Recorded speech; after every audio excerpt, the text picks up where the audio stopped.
Nielsen Ratings is a show just for you. We talk film, TV, both old and new. We discover new things, our taste get broader. So here's the show's host in no particular order. Rachel's arrived, she's making a stand. It seems like world domination is her ultimate plan. And he's a little rough, he's a little caustic. Call him what you will as long as it's not toxic. Defender's gonna judge you on your sense of cool by asking you what's your favorite Mexican food. Northern Bustard and Spider Elm and say hello. It seems like everybody wants to be on this YouTube show. Welcome to the Nielsen Ratings 2026, where we talk film and TV with oldies in the mix. We chat all things actors from Mel Gibson to Ice Cube, cause at the Outcast Creative we got the coolest panel on YouTube. Every Tuesday evening we start at 9 UK time. We cover all the genres from sci-fi to true crime. Our super cool panel rates the latest releases along with older cool films like The Wild Geese.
Oh, what an intro.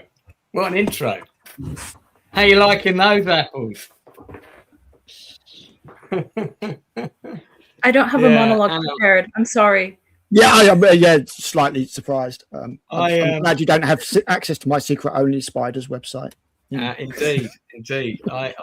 Anna, I did deliberately avoid pictures with any of your mates in. I hope that's all right. Because there was a great archaeological picture, but it had a load of your friends in it, and I was like, I don't want to, it's okay to embarrass my fellow panelists, but they're mates. So I don't know whether we're allowed to do that. So welcome to the YouTube channel, The Outcast Creative. That was our new intro song. And that is just the first part of the video. There'll be a shorter version coming, which will open the show, and then the longer one will go at the end. But that song's a lot of fun, though, isn't it? I think it's a lot of fun. Plus, I did a dance down at Tower Bridge, especially for that track. So that was quite good fun. Now, we're missing a few people today. Northern Bastard is here. He is actually in the chat, but he's had his laptop's gone down. It's not working for whatever reason. He ran out of potatoes to power it, unfortunately. Indeed.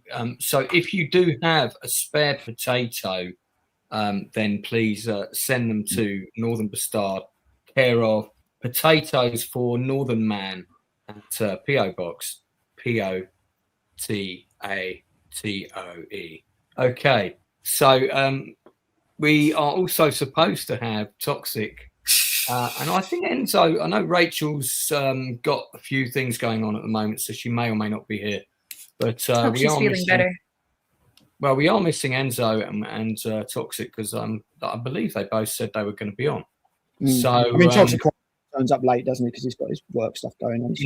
Indeed. So my suggestion is that we crack on, and I will add people as and when they arrive. But Toxic has absolutely. I mean, you've got the cream of the crop here anyway. So well, I've got the two most important people. I mean, I've got the person who digs the ground and retrieves the spiders out of the ground between the two of you. So yeah, absolutely.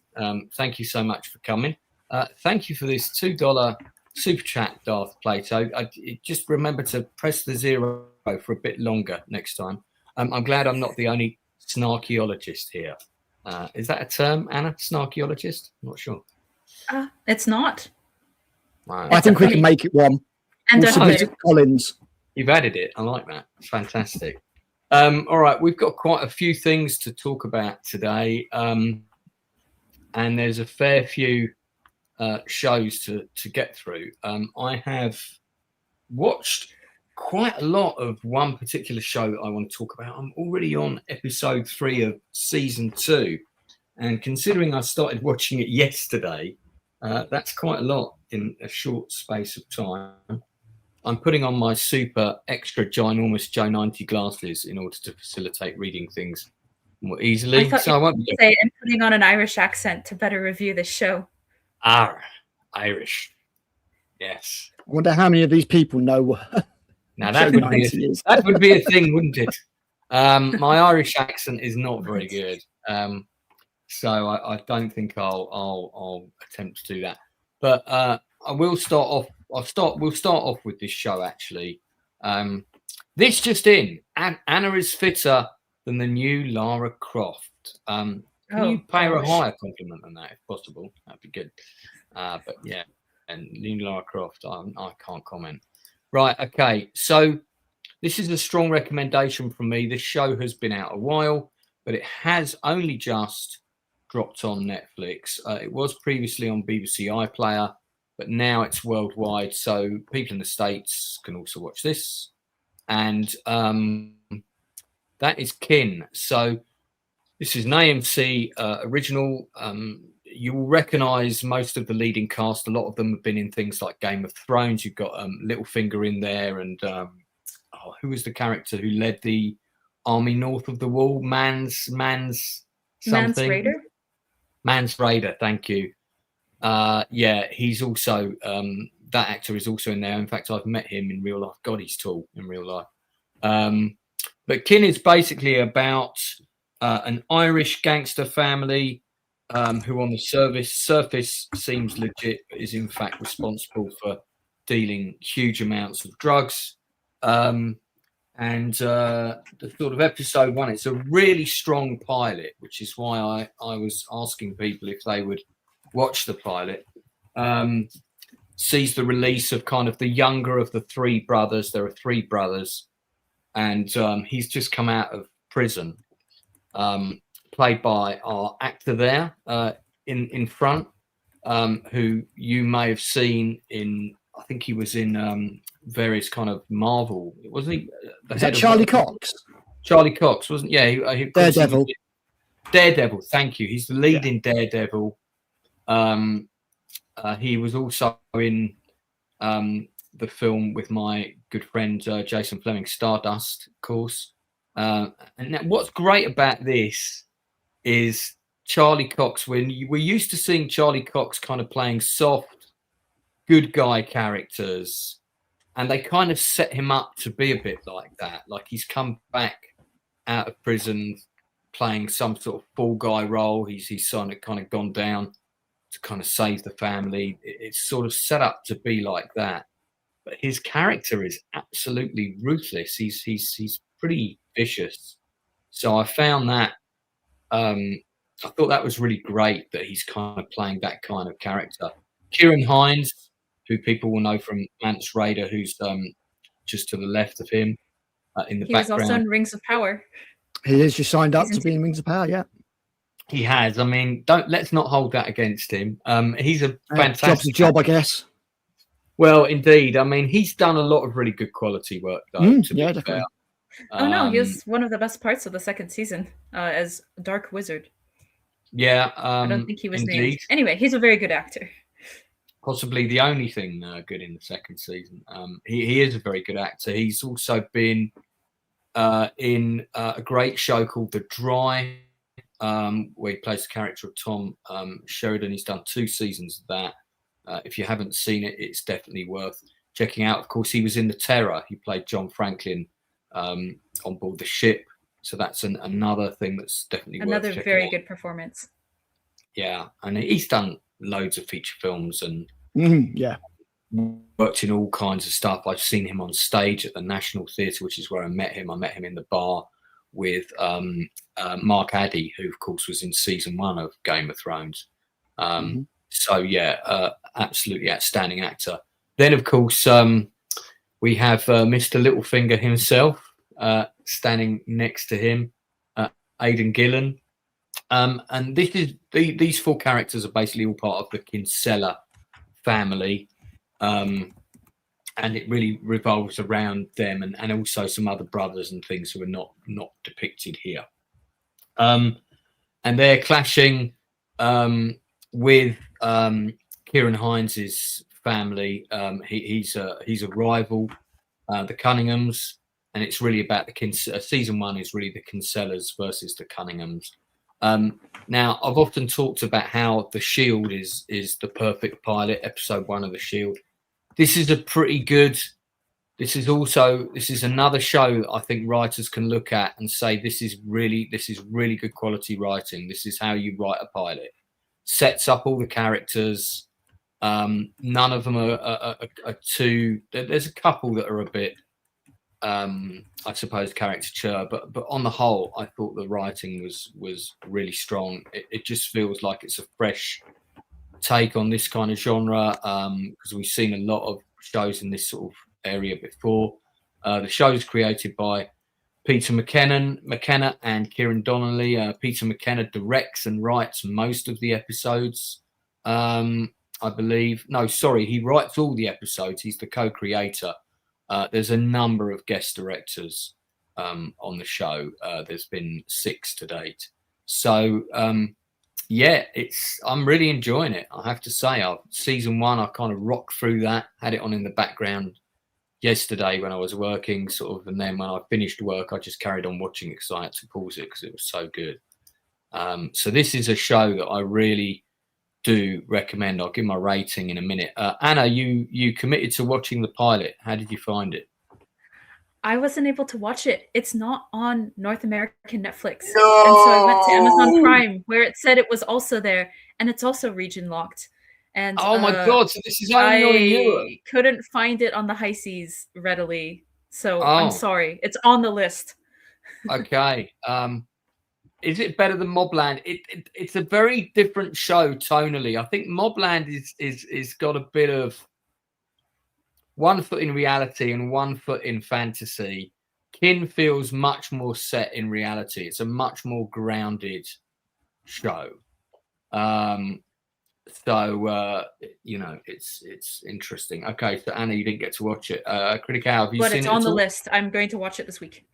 I have not. I don't even remember you mentioning this, to be honest. No, I didn't allocate it as okay, fair enough. specific homework. I I was just feeling asked guilty for a minute. I was like, oh, asked Christ. Anna to watch the pilot because I knew how reliable she was, and obviously, I won't make the mistake again. Of course, I can try and catch it for next week, no problem. You need a VPN, Anna. Yeah, I mean, please do. I mean, but listen, it's a strong recommendation from me in any case. It's got a hell of a cast already, if nothing else. So, yeah. It has. If you liked Mobland, you're definitely going to like this. Need to give the female actresses in this a shout out as well. You've got Maria Doyle Kennedy, who some people will remember was one of the girls from The Commitments. I don't know if you've remember that film from the 1988, I think it came out. This is Yazem Seki and Sam Keeley here, who plays an absolute bastard in this. That these guys are a couple in the Kinsella family, and he's kind of like the reckless brother that causes all the problems. And this is Claire Doone. Now, she is absolutely fantastic in this, I have to say. First class performance, and she sort of slowly kind of starts seeping command over the family, and it's really, really well done. So this is a great show. The second season is very much about them going to war with the Turks, and also the grandfather getting released from prison, who's played by Francis McGee, who I believe was also in The Commitments, if I remember rightly. I am going to double check that quickly. And he clashes with the wife of one of the other sons, and it's all going to pop pretty quickly when he gets out, because he makes a lot of stupid decisions. So, but it's a great show. Francis McGee, you might have seen him in, he was in The Bastard Executioner. He's also been in 7 episodes of Game of Thrones, played the character of Yoren. So he was in The Body Farm. That was not a bad miniseries. London River, which is also worth checking out. No Angels, which is also worth seeing, and he's done a number of feature films as well, including Sahara. He was in Buried. This actor has been around for a really long time, but no, actually, I don't think he was in The Commitments. I'm thinking of a different guy who played the saxophone, but they look a bit similar. So and a really different role for Charlie Cox. I really like Charlie Cox in this. Emmett J. Scanlon is a really good character as well. His wife is the one that's kind of trying to take over the family, and he's quite conflicted. His loyalties are quite split in the show. But yeah, it's a good show with powerhouse writing and performances. Season 1, I give sort of an 8.5, 9 out of 10. And I'm 3 episodes into season 2 so far. That's got an 8 out of 10, only because Kieran Hines isn't in it, and he is a bit of a powerhouse actor. It's really well shot as well. The photography in it's great, and you kind of feel like you're seeing a very non-tourist depiction of Ireland. There's not a lot of scenes in the centre of town and stuff like this. Right, okay, yeah, I get you. Yeah. It all takes place on the fringes of, I think it's set on the outskirts of either Belfast or Dublin. But to be honest, it never says. I mean, people that have local knowledge will probably pick up on road names and things like that. But it never says which. I think it's Dublin, because you have got some panoramic aerial shots and things. But we don't get into the city centre. It's always set in the fringes, the sort of more dirty, gritty places, and the rich houses where where the people live. That's the football stadium in the background there. So there you go, Grand Canal Docks. So that is that Belfast, Grand Canal? I think that's Belfast. Am I right in thinking that? Or is that? I've never been to Northern Ireland, only to the Republic. So okay, all right. One day I will. We're really demonstrating our fantastic geographical Irish knowledge today. Absolutely. Yeah. Well, yeah. I mean, it's that island over there, isn't it? The green one. Indeed. The green one. Yeah. Listen, this is a show. It's worth checking out. If you haven't seen it, I highly recommend it. Yeah, sounds cool. I will commit to checking out the pilot at the very least. All right. Is it finished or is it ongoing? It's 2 seasons. I don't know if the second season is the last. Okay. Actually, I suppose saying the production company behind it went bankrupt, which sucks. So you said it's at least interesting. 2 seasons? Well, so 2 seasons. I mean, Just you know, 2. when they did season 1, I could see that it was all wrapped up in the sense that there were storylines that could easily be picked up. But if it had just been 1 season, it would have been a great single season. Hopefully, that's what they're going to do with the second season. That is interesting to know. Okay. I mean, they just The worst case scenario, you can just watch the first season and call it done if they don't finish it off. Yeah. I mean, I will have watched all of the second season by then, so I'll be able to tell you whether it's worth. Cool. Yeah, I'll watch the pilot. I'm going to wait for more of our panelists to arrive before we move on to the Landman topic. But let's get on to a couple of other things. Now, one other thing that we said we were all going to watch, wasn't it? Was it called? I did watch it. Was it The Fix on Netflix? The Rip. No, The Rip. The Rip. Did you two both watch it? Yeah, I watched it last night. Mm-hmm. Okay. Well, why don't we start talking about that, and then let's hope that others arrive. Tox said he's on his way. He's just running late. Okay, because I did see it. I did see The Rip. All right. So Anna, what did you think of The Rip on Netflix? The first teaming up of Matt Damon and Ben Affleck in quite some time. I thought you were going to say in history, and I was about to say, I don't think that's right. No, I'm not that. My Irish knowledge of geography might be limited. My film knowledge, however, is pretty good. So, Tox is in the green room, and he's got strong thoughts on this film. Okay, I know that. Yeah. Cool. Maybe he should go first. No, Anna, you're already starting, so jump in. What did you think of this? I'm not the most qualified to assess, I guess, action thriller films, but right now, I've seen some of the $75 in bonus entries when you place What's happening? Entries. Scoop into cocoa season. What's going on? Toxic. Was that toxic? Hello? Yeah, it wasn't me. Okay. I apologize. I was filming a commercial right before I jumped on here, so I apologize. Okay. All right. Thank you. So continue, please, Anna. Yeah. I mean, all I want to know is, did it entertain you? And if so, why? And what about it you thought was good? Or if it didn't entertain you, why not? And what about it was bad? Oh, it did. I've always thought Matt Damon is a solid character actor.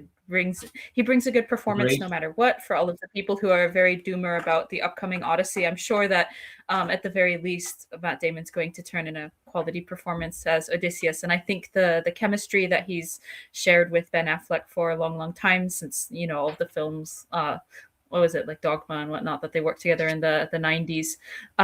I think that's still there.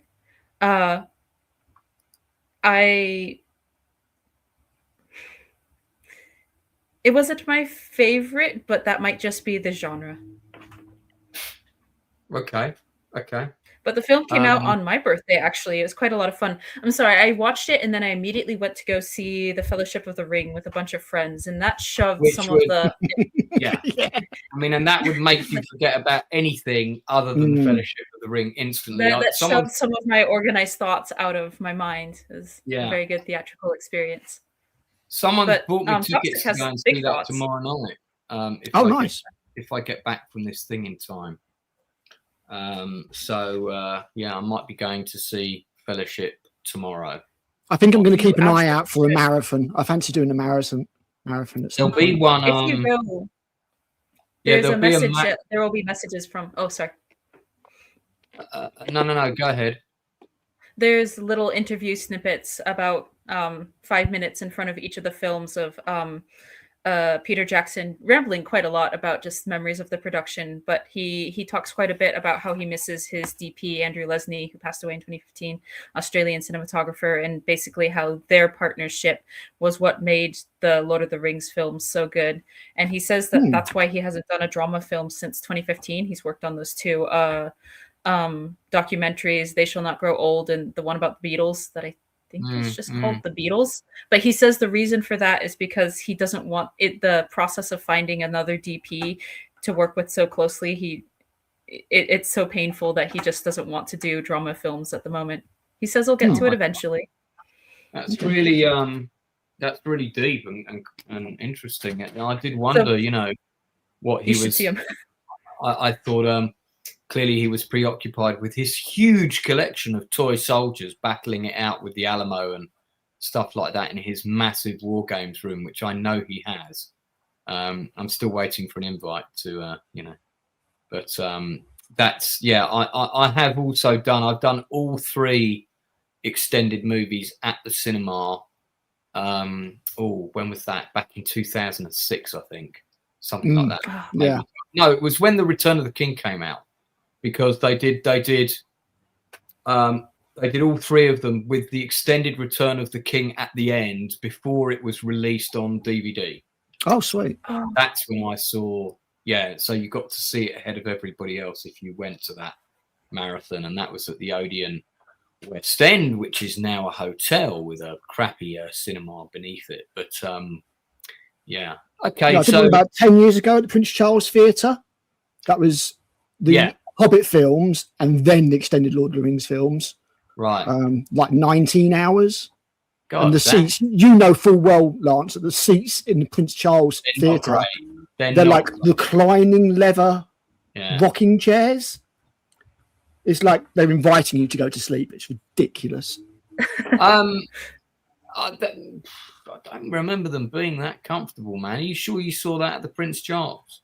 I'm pretty sure it was the Prince Charles because I don't remember anybody else putting on massive marathons like that, but maybe it was somewhere else. It was definitely that area, Leicester Square area. The Prince Charles doesn't have the massive chairs. It just has, quite old school chairs. God, where the hell did they take me then? I don't know. I mean, in the old. I need to check. I've got both kidneys still. What the? Yeah, you could have been the old one. Anyway, let's not go down a rabbit hole because we are here to talk about. The Rip. Rip. So you were entertained. Sounds like it was quite forgettable for you, though, but it was fun. I had a good reason. I think under normal circumstances, I would have reflected on it a bit more. All right, Alan, what did you? What did you think? I thought it was a perfectly serviceable film for what it was. It did the kind of suspicion between the teammates fairly well. Sort of kept you guessing as to who was if anybody was trying to steal the Rip and all that kind of stuff, and did the procedural police stuff and all that kind of stuff fairly well. I was disappointed though. I did expect more. It just felt like a film that could have been more in every single way if anybody gave a damn. And it didn't feel like anybody gave a damn about it, unfortunately. I thought the strengths to the film were great chemistry between Affleck and Matt Damon. It was good to see them. Especially as they age. It's really nice to see what kind of actors they're turning into as they get to that. Yeah. You know what I mean? It was good to see these 2 powerhouse actors going at each other. These 2 characters were completely wasted. They basically stuck in a room. I don't know about you, but I wasn't convinced they were cops for 1 second. No, first of all, I wasn't convinced that they were cops. And number 2, I just thought, they're 2 pretty decent actresses. I've seen both of them in other things. And they basically put them in a room and told them to count money. And that's pretty much all they did. And then at one point, the house gets attacked. That room gets machine gunned. They go out and sort of take out some people, and there's a bit of a gunfight, and the guys come back, and it's like, okay, carry on counting the money. If that had been me, I'd be like, fuck no, I nearly got killed.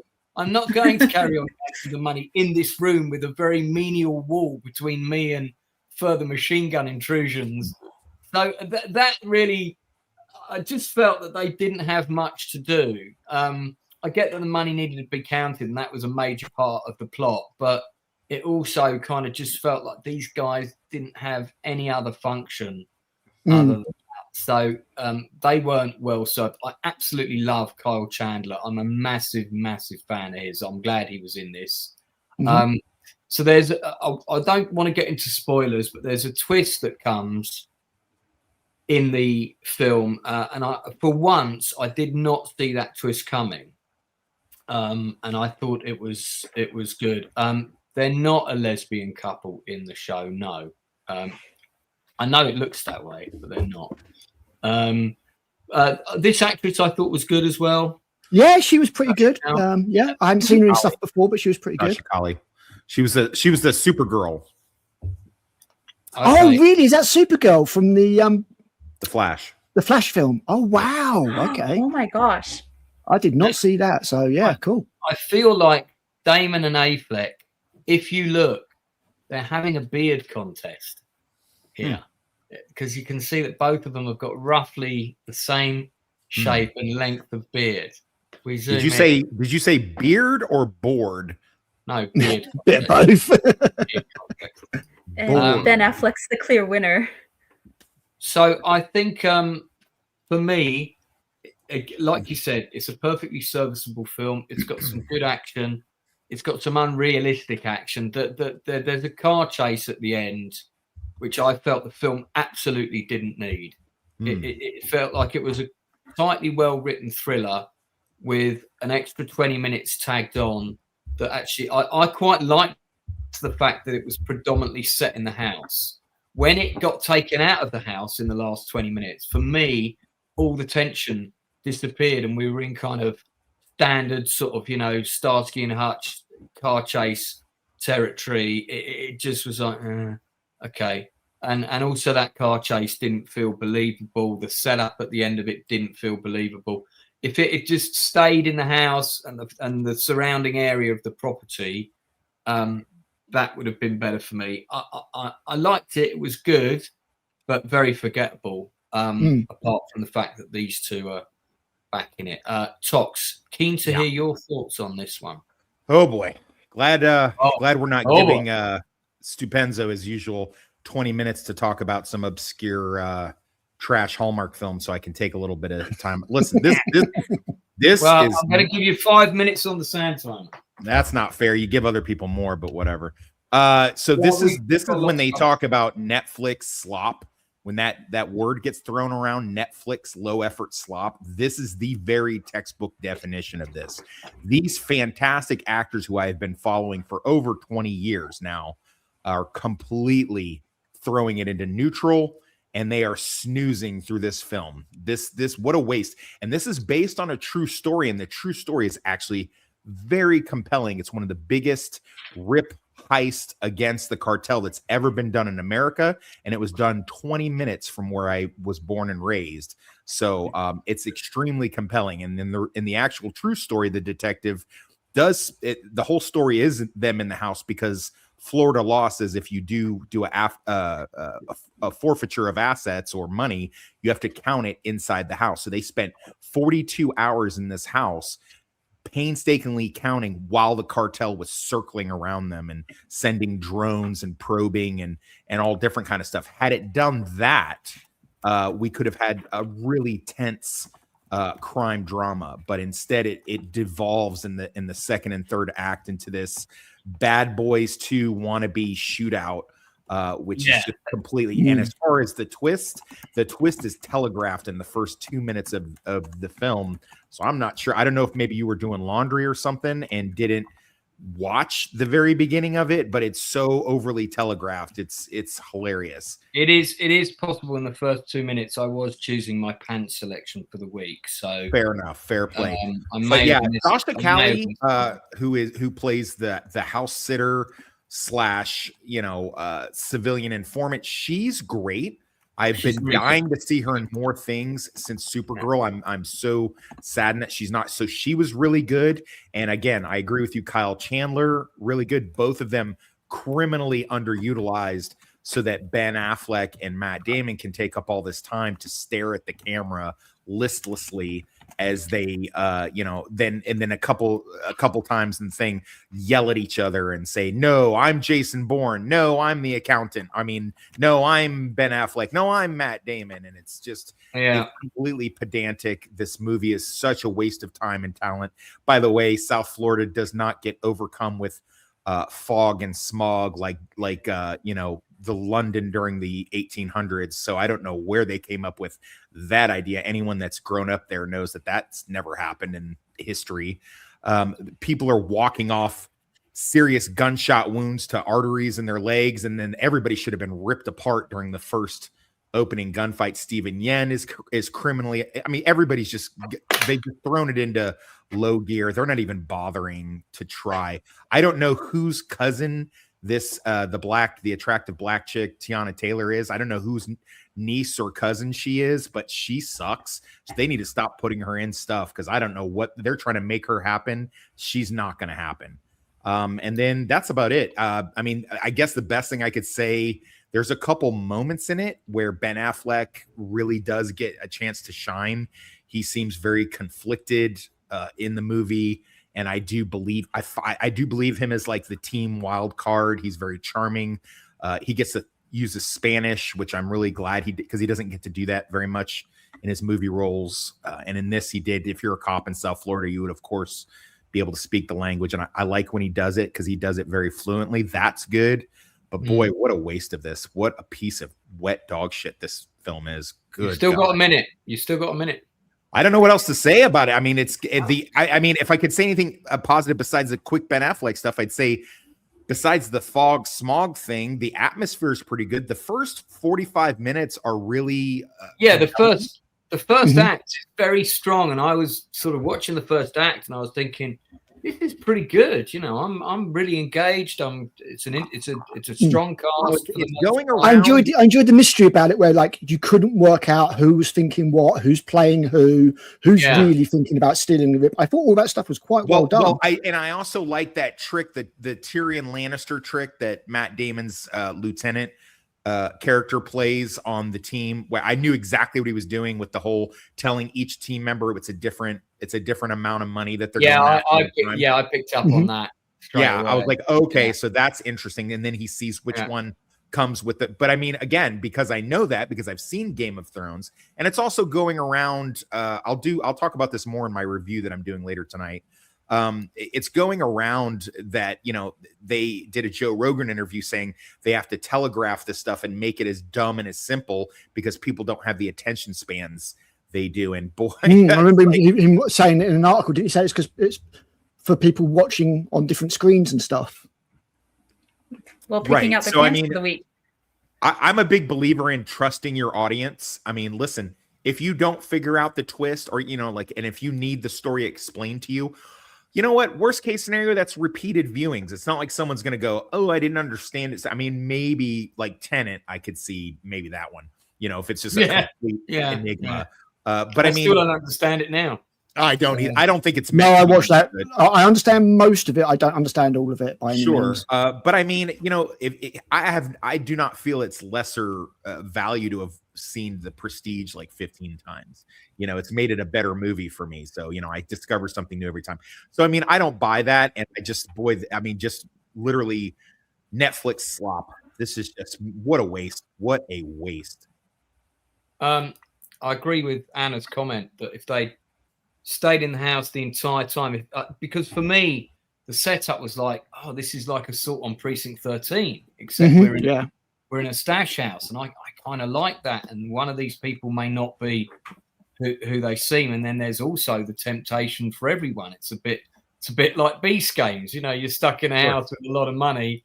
Should we all collude and nick some? Look at Dog Day Afternoon, one of the best Lumet tense thrillers, and it's all in one location for almost the entirety of the film. Yeah, I mean, what makes it good is you know, the contact with the outside world, but the outside world is outside in Dog Day Afternoon. It's you don't get any further than the doorway of the bank and the edge of the building. You know, you need, without giving away spoilers, that you need no other proof to the bad writing in this, that one character sets the building on fire and another character's in the middle of a monologue that goes on for about 2 minutes into the fire as the fire is burning I know that out. bit was really rubbish, because they would have smelled it. Yeah.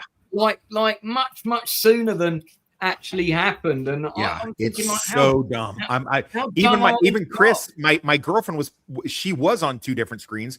Because you know, she's a woman, she cannot stop, you know, messing with her phone while watching a movie. So she's sitting there playing some stupid Candy Crush game or whatever on her phone, and she's like, did they not see that the house is on fire? Like, I could see the house is on fire and I'm watching this game. I'm like, yeah, they're not. I don't know what's going on here. Yeah, that bit was that. Yeah, it's a shame, because it just feels like it started off really strong. And I do wonder if there was a degree of meddling here. And it didn't need to, like you said, it didn't need to divulge into this Bad Boys kind of movie at the end. It would have been perfectly fine if they'd kept it in the house and the surrounding streets, and the whole thing had just been resolved there. And then, you know, the ending would have been with your bad guys coming out, and then suddenly the floodlights come on and the police are all there surrounding the whole house and the game's up, you know. Yeah. That would have been great, but we didn't get that. So it was It's like when you got the explanation, sort of the reveal, as it were, where everything's all worked out and you find out what the character's been doing to set everybody up to find out who. I thought that twist was fine. I thought that was all of that. I wanted to be in the house. Yes, agreed. Same. And it would have been better if it was, and then you would have had this kind of tense standoff in the house with all of the characters. Like I say, it would have been kind of Tarantino-esque if you managed to do that. You would have had a sort of end of Reservoir Dogs moment. Who's going to shoot who and who's going to back who up, you know. A story that's entirely set in one location will really have to focus on the strength of the character writing and the skill of the actors. And they happen to have 2 very talented actors who have long, well-established chemistry. And so, while the writing may not have been up to par, it could have been elevated by really good performances had they been able to tease those out of these 2, or really, I don't think they need to be teased out of Matt Damon and Ben Affleck, but they had 2 of the ingredients that would have helped for a very constrained story in a single location, where the focus would be entirely on loyalties and hidden motivations, and they weren't able to stick. I mean, who directed this? Because Joe a Carnahan. good director can. He is a good director, but he's directing Netflix slop, and I mean, by all accounts, they're told to dumb it. And here's what's worse: Joe Carnahan is very good friends with the detective Cassiano, who is the actual real life Matt Damon character version of Matt Damon. Damon. Right, okay. Because I got worried when I saw Inspired by Real Events. I was like, oh god, here we go. I mean, the real event itself, reading about the real event was more this morning before I was prepping for my review, was better. That was more compelling than the entirety of this movie. Was reading the event. I'm like, oh my god, they had to sit there and painstakingly count this money, not make a mistake. Meanwhile, the cartel's flying drones over their heads and driving cars by and calling the house, and had hacked into the system so that they get the cop's cell phone. They're calling on the radios, and all of that would have played so much better. Well, it's interesting to see the other things that he's directed, because I was just looking just now, actually. He did Cop Shop, which is a very similar kind of thing. You know, I like Cop Shop. I quite like Cop Shop. It's definitely stronger than this. It's Assault on Precinct 13 again. It's got that vibe. It's predominantly set in a police station, but they do go out of it a little bit. He also did The Grey, which I liked. Very good. The A-Team in 2010. That wasn't great. I did like Smoking Aces. I like Smoking Aces. I like Smoking Aces. I love Smoking Aces, and I unabashedly love the A-Team. I think it's really? Wow. Yeah.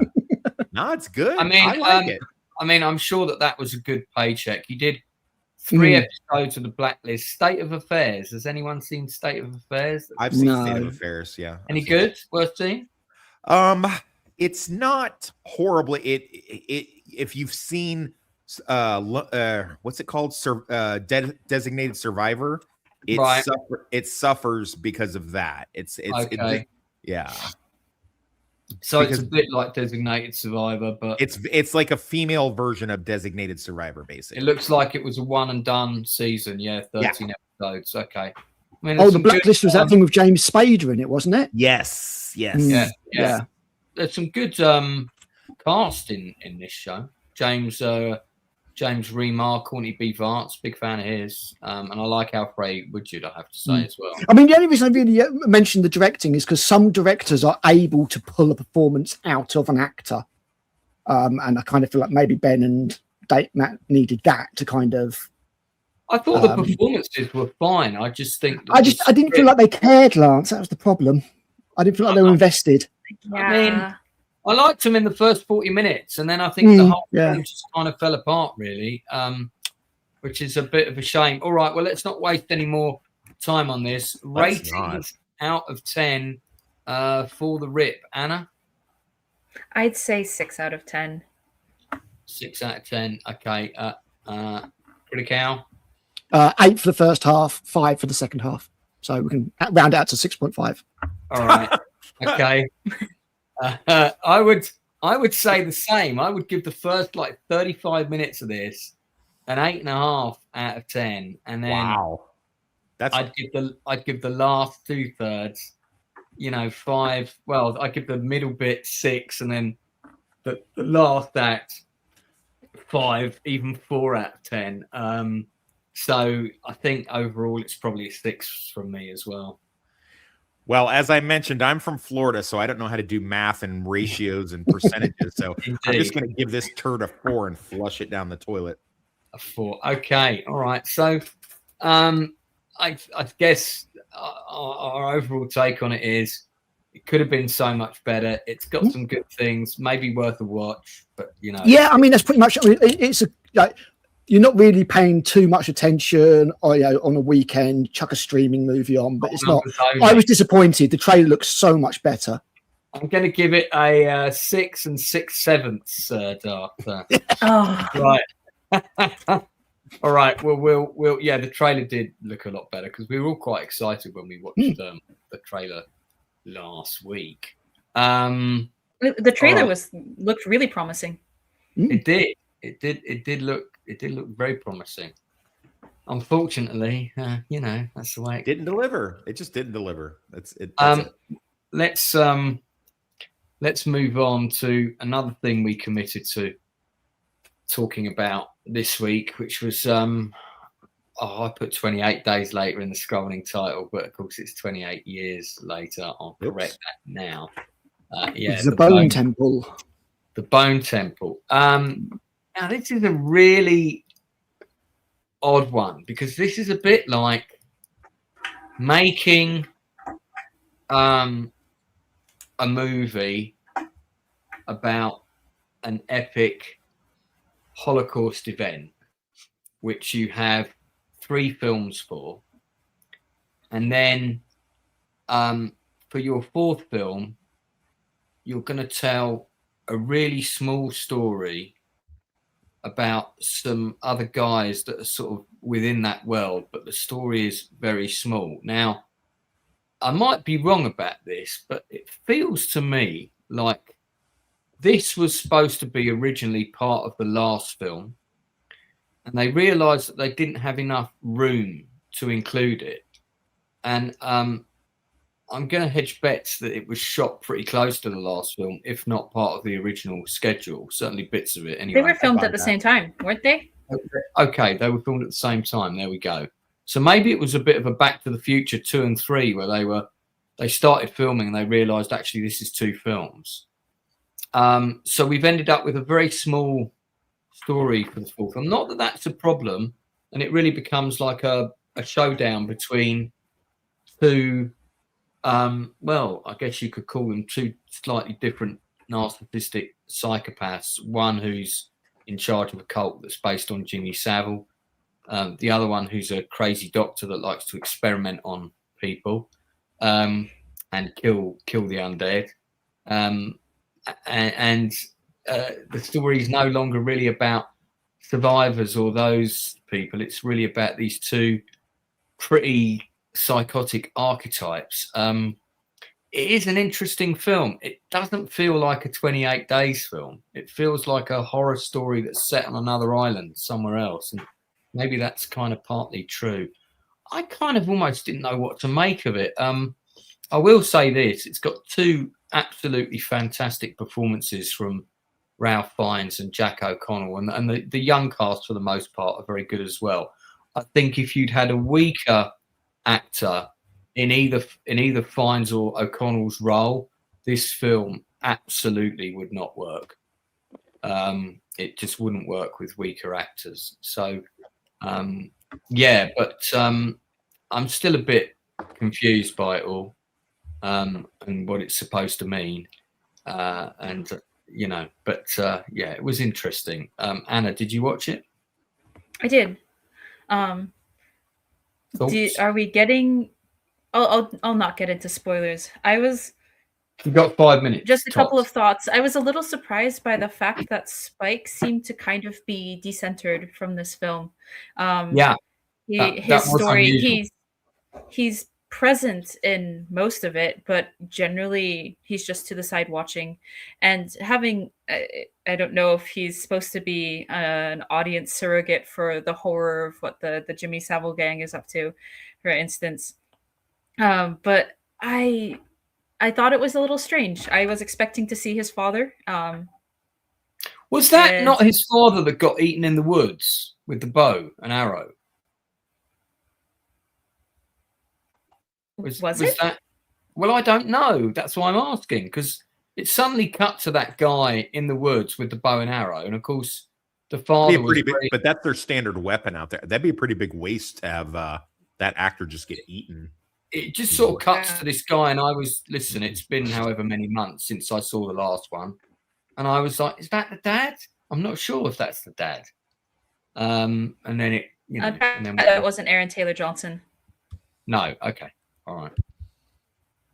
So do carry on. Anyway, I was a little surprised by that. It seemed a bit unconventional. I thought the gore, it's gore, it's very gory, and that's going to make a lot of people pleased. And of course, I thought Rafe's performance, especially, he's always excellent, and this was, I suppose, mesmerizing. But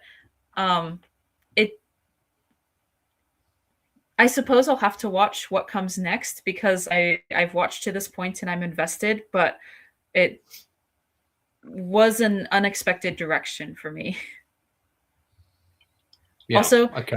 This is a gripe, but the way that Ralph Fiennes maintains, so I've handled a lot of human bones, and I know how human bones get defleshed, and you cannot boil a skull for a few hours and have it as clean as the ones that he stacks in his towers. That's not how it works at all. That's not concerning in the slightest. But it just always bothered me that his Spike's mom's skull was able to be boiled in just a few hours, and he's like, "Here you go, here it is, completely clean." And that's not how it works. I'd hate to see what's behind the hidden bookcase in your. I was going to say, Anna knows how to get rid of the bodies. But could the reason for that not be that it's an infected skull, therefore all the flesh and stuff is all going weird, and therefore it comes off a bit more easily? Oh, you can have any reason for it, and that's more to expedite the filmmaking process. That was just something where it bothered me personally, because I have had to deflesh not human bodies but animal bones before, and anyway, it takes a while. Bones, it's harder than you think. Yeah. I like the way you hesitated there for a moment. Then remembered to say, yes, I've defleshed many animal bones. Yes, animal. That's right. Yes. Okay. Good. Mental note: don't upset Anna. Yeah. All right. So, but did you enjoy it overall? You think? You said you're invested. I had a fun time. It was a good theatrical experience. It was rather horrifying a lot of the time. I give it like a 7.5 out of 10. wasn't terrible. No, 7.5 is pretty reasonable. I have no idea who this person is. That must be one of the actors at the premiere. I think that's Nia DaCosta. I think one of the things that and you know, she's taken a bit of criticism for her work on, is it the Marvel franchise? Yeah, the Marvels. That was the main It reason was the I was Marvels. actually, yeah. I think one thing that's great about this film is it shows that she can direct. She's got talent, yeah. Yeah, it's been getting really good reviews, actually. Absolutely. It's not done well money-wise, unfortunately, but it is getting very very well received. Yeah, does seem to be, and rightly so. The guy was from the cottage, not from the island. That's right, of course he was. Thank you, Aaron, for pointing out. But you've got to remember, I've been to a lot of raves since I saw the last 20 days before this one, so you know. Okay, all right. Critic Al, your thoughts? I haven't seen it. I apologise. I'm going to save my time for Starfleet Academy. The reason I didn't watch it is because I haven't seen the previous one, the previous 28 years later. Oh, So. fair enough. Yeah, you've got to watch the previous one.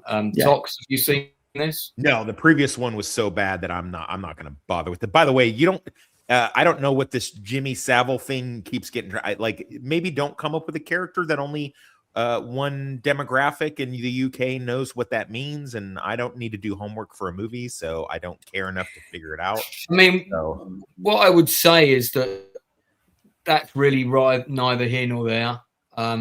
It doesn't have a particular impact on the movie nor the plot line. It does make it, for your average British viewer, it does make it a bit more creepy, but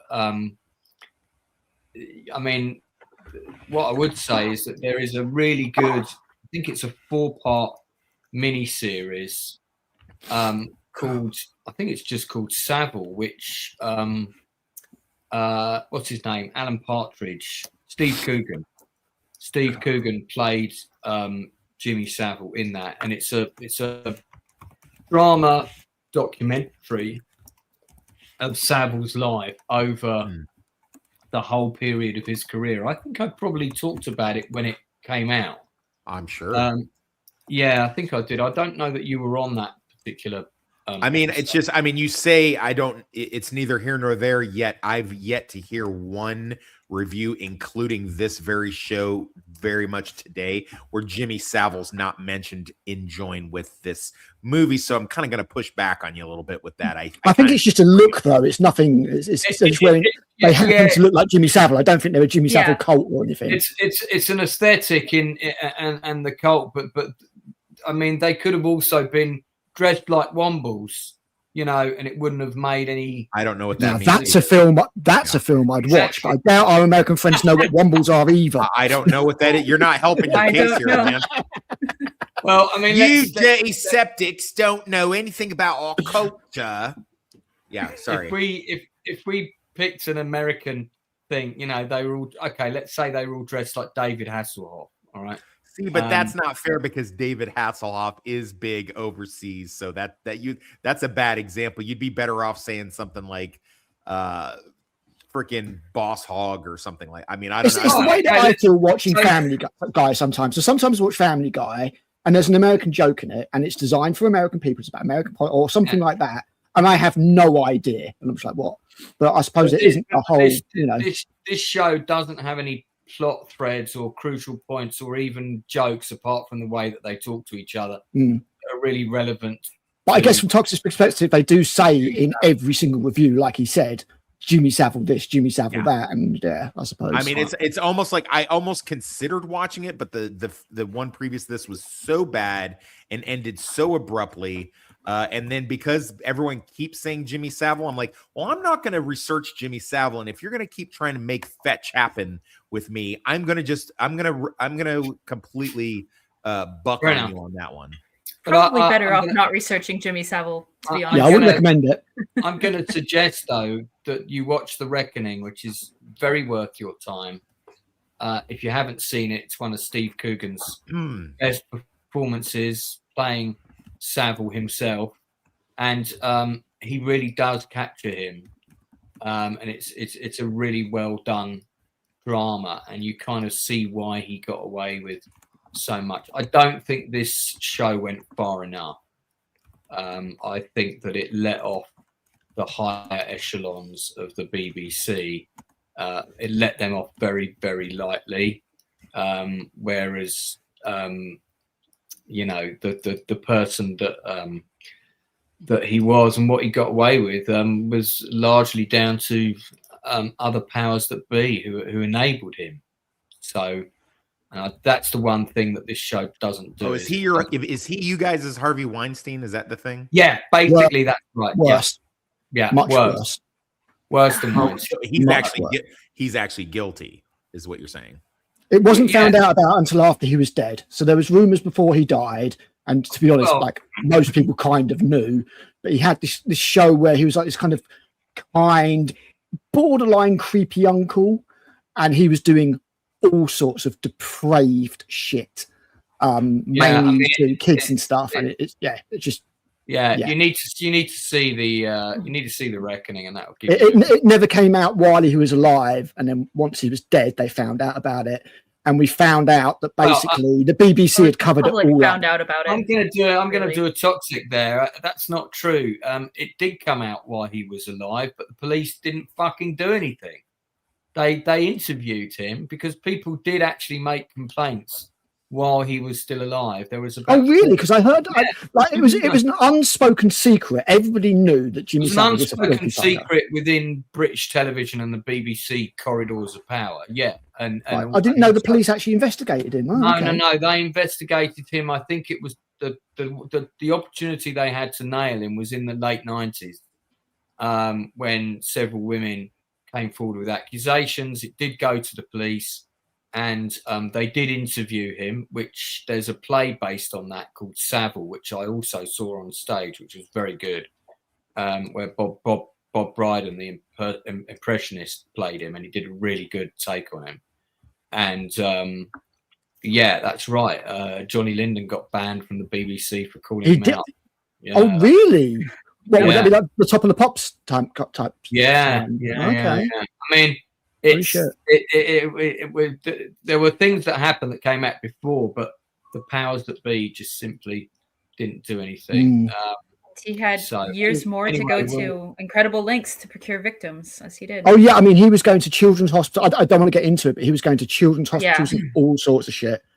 He was basically taking advantage of any situation that was afforded to him, and using his position, power, and contacts to get away with it. There's a really interesting story, which again is just begging to be made into a mini series, about a known house. I forget the name of it, but this is in the West End of London, where this is in the 80s, which was being used as a place for conservative politicians to go and have sex with young boys. And it's also known that Savile went to that location, and there was a police investigation set up.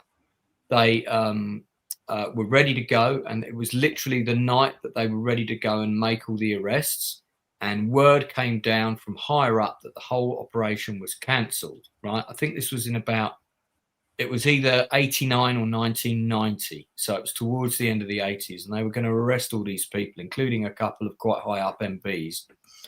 And word came down, no, the operation's not happening. It was all cancelled. And you had a lot of lower ranked police officers that have put in a lot of time and effort to investigate this thing, and were very pissed off. And one of them was interviewed on a program. I forget what it was in connection with, where he talks about that operation and its cancellation. Anyway, we're going down a rabbit hole then. So I just thought of the comparison though. Savile is basically Epstein. Oh, Epstein. Yeah. Epstein. That's who he is. He's our Epstein. He's our Epstein. Yeah. He's our Epstein. Yeah. Anyway, the wonderfulness at Starfleet Academy. Yeah, I mean, Starfleet Academy. So if we all just go round and give our ratings out of 10 quickly, then we can move on.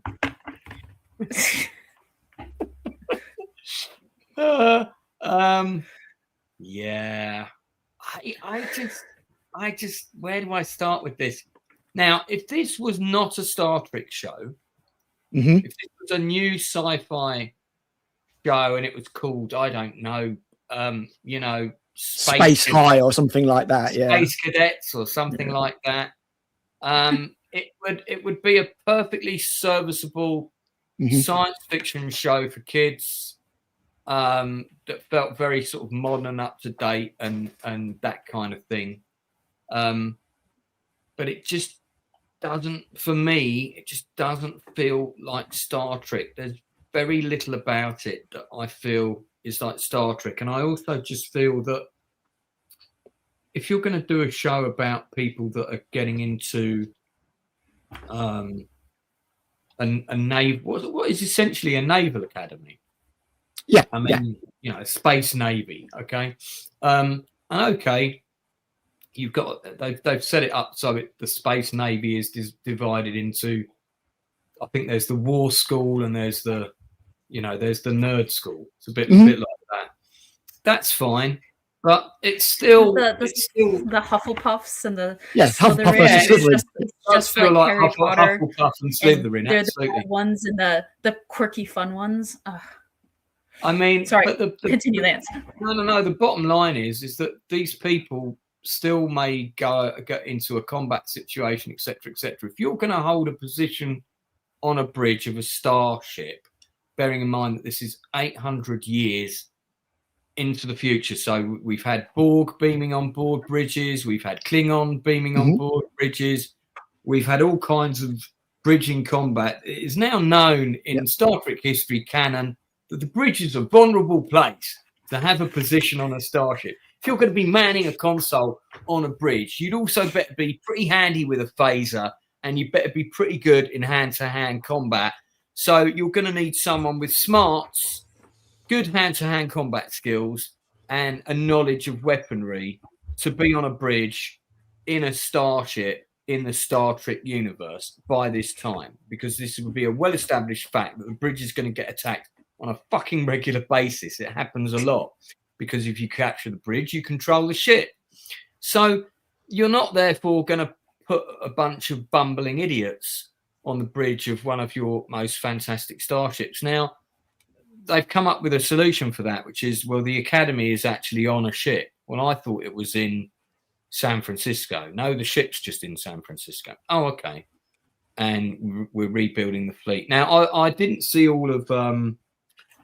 I haven't seen all of Brave New Worlds, and I also haven't seen all of... I've seen very little of... I saw the first season of the one with Jason Isaacs and what's it called again? Discovery. Thank you, Discovery. I saw the first season of Discovery. Really liked the twist with Jason Isaacs. Really liked the twist of the mirror universe and everything. And then it all kind of went Space Jesus, and I just kind of lost interest.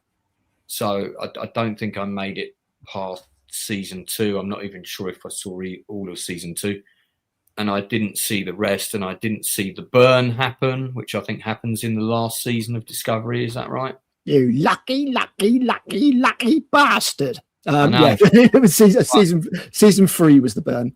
So, okay, so I've not seen the burn, which just sounds absurd, but let's pretend it's so stupid.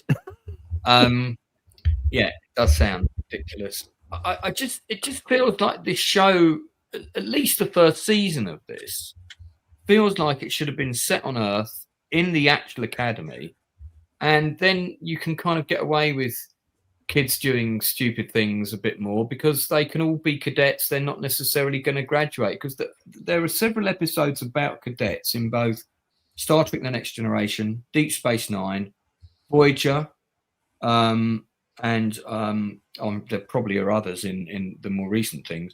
So I remember, for example, that there's one episode, I think it's somebody will remember, it's not Next Gen, where or maybe it is maybe it's towards the end of Next Gen, where Crusher and his fellow cadets, they try to perform this cool maneuver.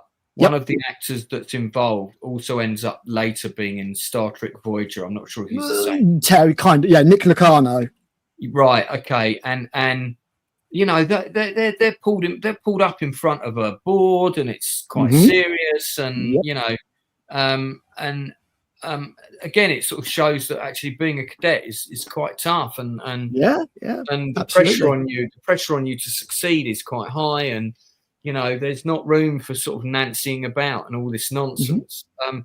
This to me just feels like a different show. It feels like Jason of Star Command. That's the problem with it, is that the whole show is a complete anachronism, unfortunately. It's just people acting modern day 1,000 years in the future. The dialogue is modern day, the acting, the way they act is all modern day. It's 2025 Los Angeles kids, and it just doesn't fucking work. Nick Lucano tried to do the Cold Starburst and got somebody killed, and that's right. I've seen this actor giving an interview as well about how I think he said we're redefining, was it bravery or honor or something? Redefining everything. And I just thought, fuck off with that. I'm sorry. I'm sure. Listen, I'm sure he's a nice guy and he's not without talent. No, I thought actually the acting I thought was half decent in this, to be honest, Lance. I did. I mean, there's plenty. For the most part. Yeah, there's plenty of decent acting in it. It's just got such a terrible script. It's awful. Yeah, it's. I mean, wow. It does feel. I'll wait my turn. Sorry. Beverly Hills 90210. I mean, I've only watched the first episode. I was in so much sort of, stress after watching that. I thought, I'm not sure if I can give this any more of my time. Now, before I let Al let rip, because I know you're keen to talk about this, I will say I'm in a Star Trek group, a Facebook group called Star Trek Forever. Oh, and that one. Yeah. And it's a very pro-positive group. So if you say shitty things, you'll be kicked out. And there are people talking about it in that group. And there's a lot of people in that group that like it. And I'm not talking 10 or 12. I'm talking 200 or 300 that like it. And they're quite enjoying it now. I can't vouch for what age they are or anything like that. I'm sure it's a cross section of people who are just looking for a fun, entertaining show. If you're not too overly concerned about your Trek minutiae and things making sense and this feeling like it's actually Star Trek, if you're okay with it being a show where it looks like it's a group of kids about to go to the swimming bars with one of them wearing the red tracksuit with the flashes on it that indicates he can do a certain number of lengths at the long end of the pool, this is the show for you. It was as soon as I saw the poster for this, I kind of knew what it was going to be, and it's not for me. There may be some people there are people out there who are liking it, but nowhere near, I think, the numbers that they were hoping for. And this is a show that costs $10 million an episode. I think they've dumbed that number down. I think this costs more than $10 million an episode. Looks more like a $15 million. Well, they filmed seasons 1 and 2 back to back, which is why they've got a season 2 at the moment. Right, that's interesting. So maybe they've used that to try and keep the numbers down. Okay, that could condense costs. Yeah, that could condense costs. And of course, all the cast would have signed on for 2 seasons at the same rate of pay straight away, whereas normally they can negotiate a raise. So that's interesting. The president who's watching says he's signing an executive order that anyone involved in the show gets deported. Ooh, interesting. So ICE agents might be turning up on the set of season 2. Thank you, Mr. President. I wonder if Leroy likes it. Well, he's not in the chat, so. Okay. Critical, you've got 5 minutes on the sound timer. Away you go. Okay, so the biggest problem with this film is the entire thing, as I said, is an anachronism. It is slightly better than Section 31. That's the only real praise that I can give it. The entire premise of the thing is that it's about a boy who got separated from his mum because his mum stole food and accidentally killed somebody. They've got replicators. Why is she stealing food?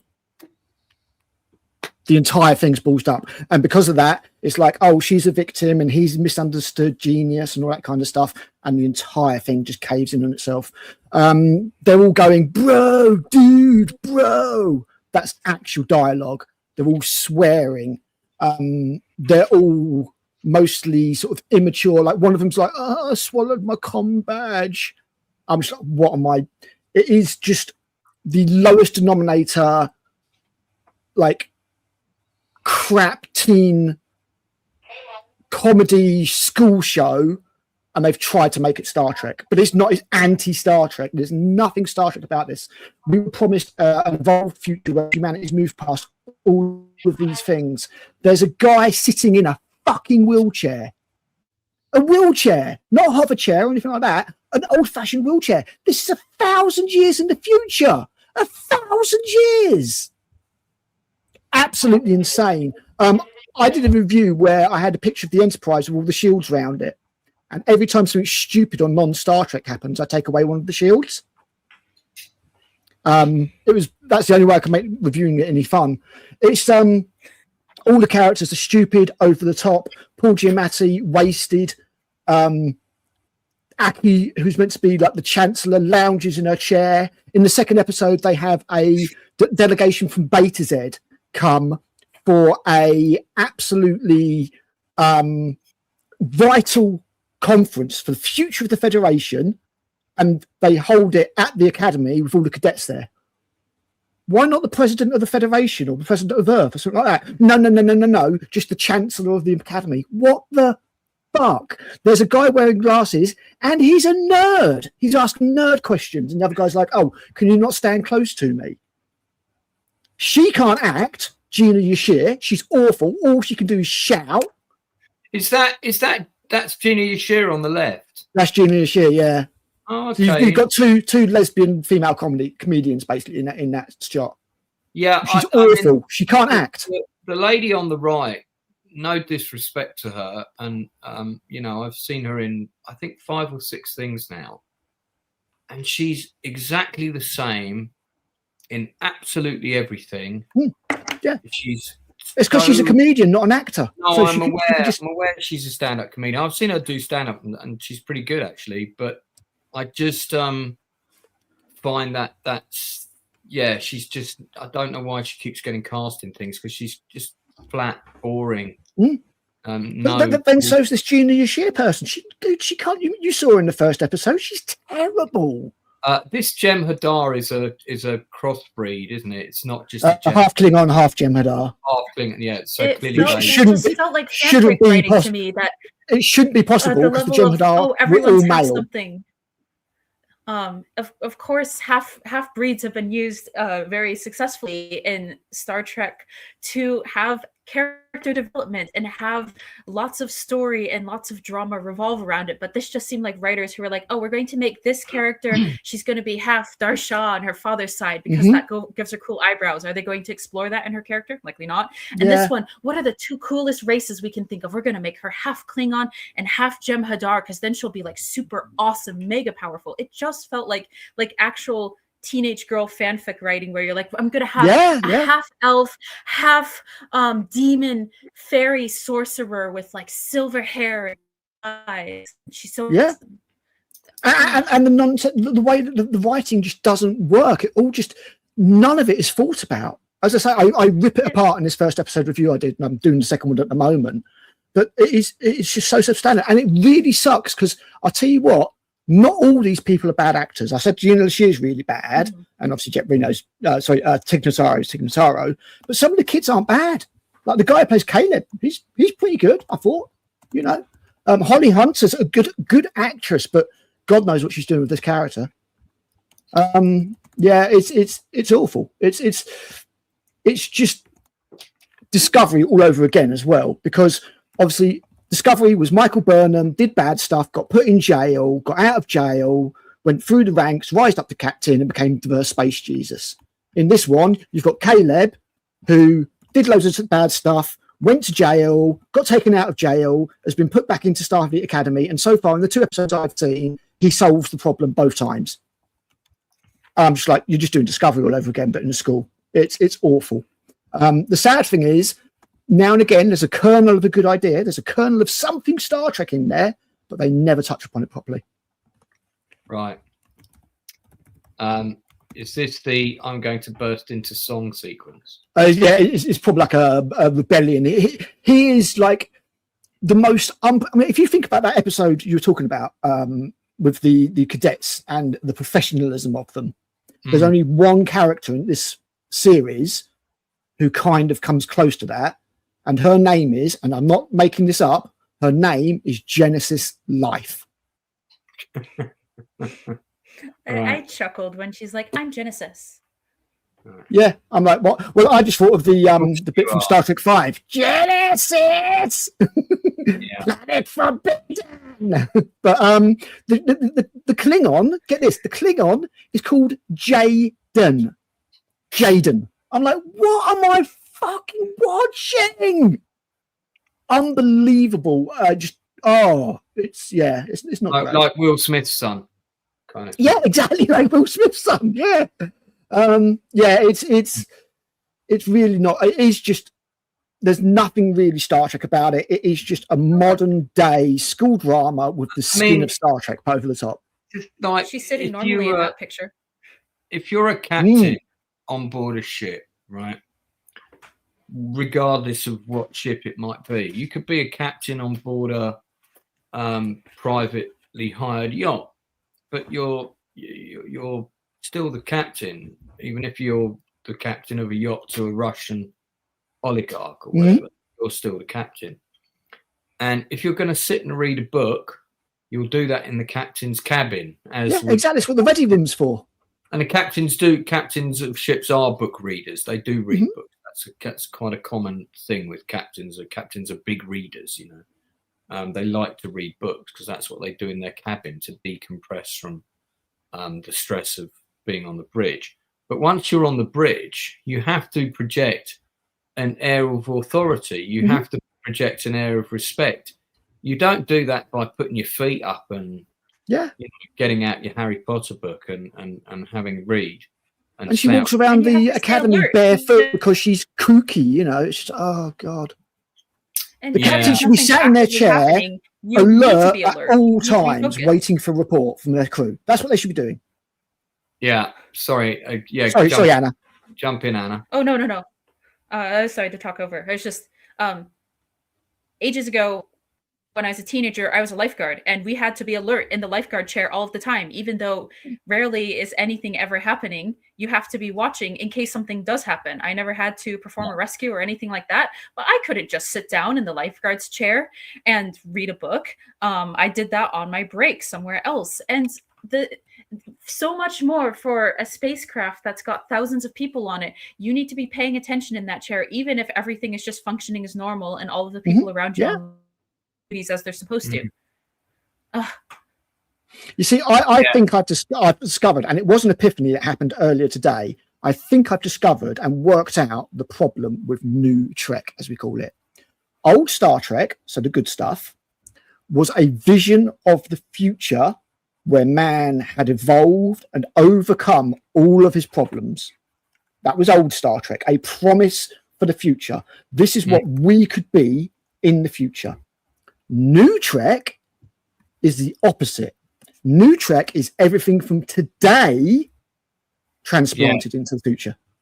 It's seeing today as if today was in the future. And that is the problem with new Trek.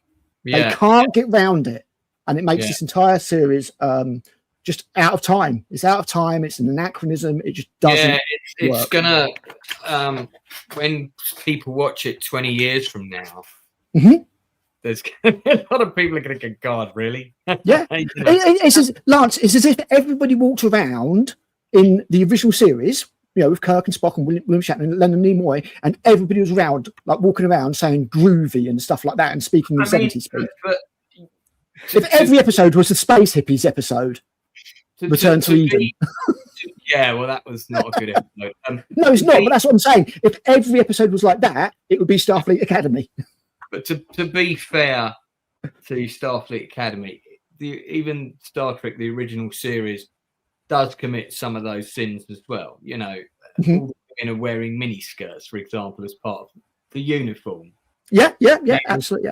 Actually, you know, in the future, if we had looked into the future, they would probably be wearing something more practical and less sexually arousing for the male members of the crew. I don't. Yeah, but Gene Roddenberry was a massive, say massive that. horny old dog. So you No, know. he was. Yeah. I mean, it was definitely a Roddenberry decision, clearly. So we can't say that the original series didn't commit. It's the dialogue, you know, like Wesley Crusher never ran around going, "Oh, radical or cool." Because No, it I was the hate 80s. I hate that. I hated that in Avatar as well, where they had all the kids. Yeah, And, you know, I hate the whole bro thing really does my head in, especially when I'm watching it Bro. in something like Starfleet Academy. Tox, do you have anything to add? Did you see it? Only that my friend critic Al's review, both scathing and I'm sure quite accurate, has over 1,200 views for the first episode.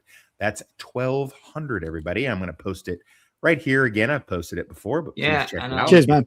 That's why I'm committed to doing episode 2 now. Unfortunately, Critic Al, I tagged a whole load of people for you and shared. Oh, that. cheers, man. And before I did that, it had less than 20 views. Oh yeah, there was a point because I thought it was going to do awful. I was like, oh, I'm actually saved from having to review episode 2. But I plugged it for you, and a few other people that I tagged shared it as well. So I think it went down. well, like I said in the post on my channel earlier, thank you through gritted teeth.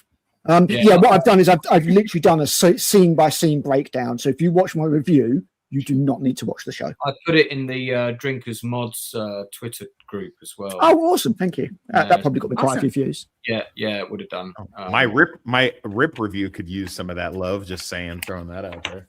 Okay. Well, when you get up there, yeah, we'll shout it out. Thing is because I knew Drinker was doing a Starfleet Academy thing, and a lot of people, and I just wanted to get yours out there first. Yeah, cheers, man. I'll take some of his numbers, that's for sure. I think this is the other thing is they showed Starfleet Academy live on YouTube. They had no more than 1,300 concurrent viewers.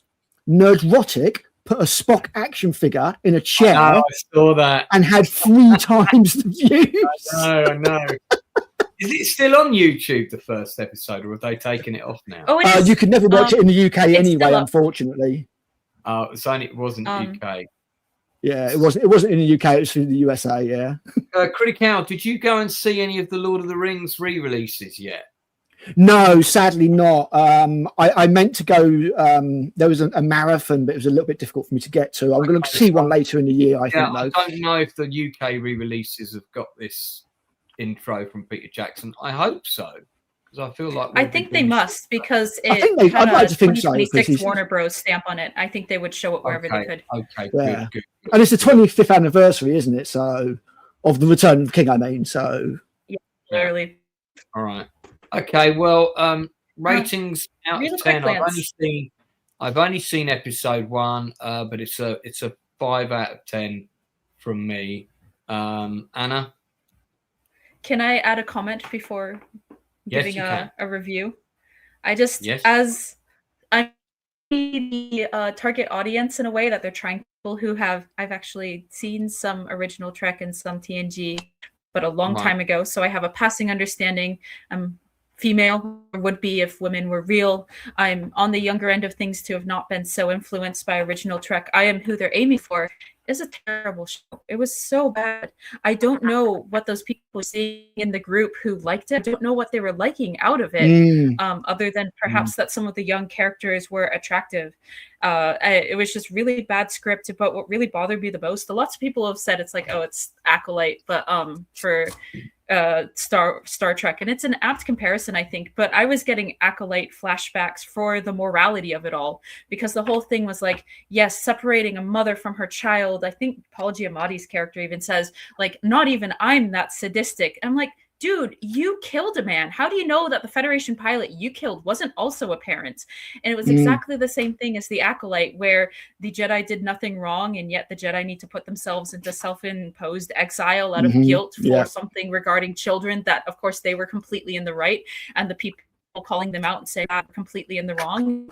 Good point. There's definitely a parallel there, isn't there? I hadn't considered that. She resigns from Starfleet and puts herself into exile, and then gets pulled back, and she's like, I have to atone for all of my terrible sins of taking someone who, it's not felony larceny, it's accessory to murder. I guess it's second-degree murder. Someone who, you know, in committing a heist, killed a Federation pilot. Yeah, she should be in jail. And Captain Ake, sorry, not Elastigirl. I just can only hear the voice.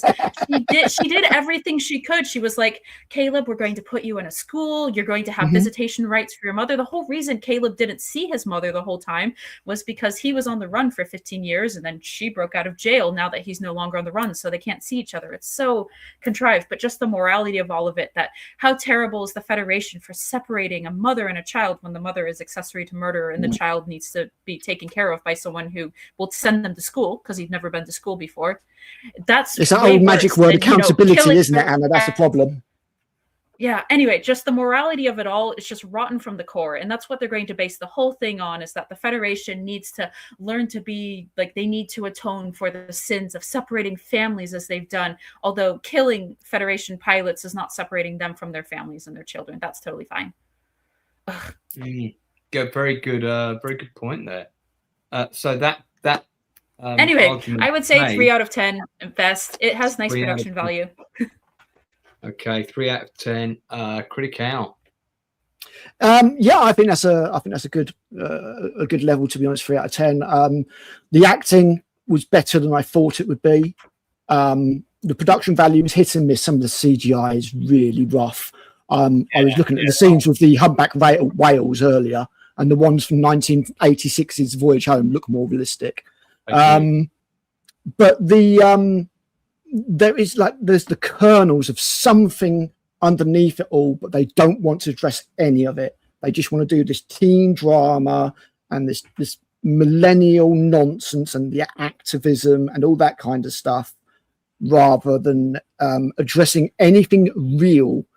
But it is the actual writing that bothers me the most. Like, there's a scene when they're getting attacked where and it's self-sabotaging writing again, like Alien Earth, where Captain Ake goes, back up the hollow communication system.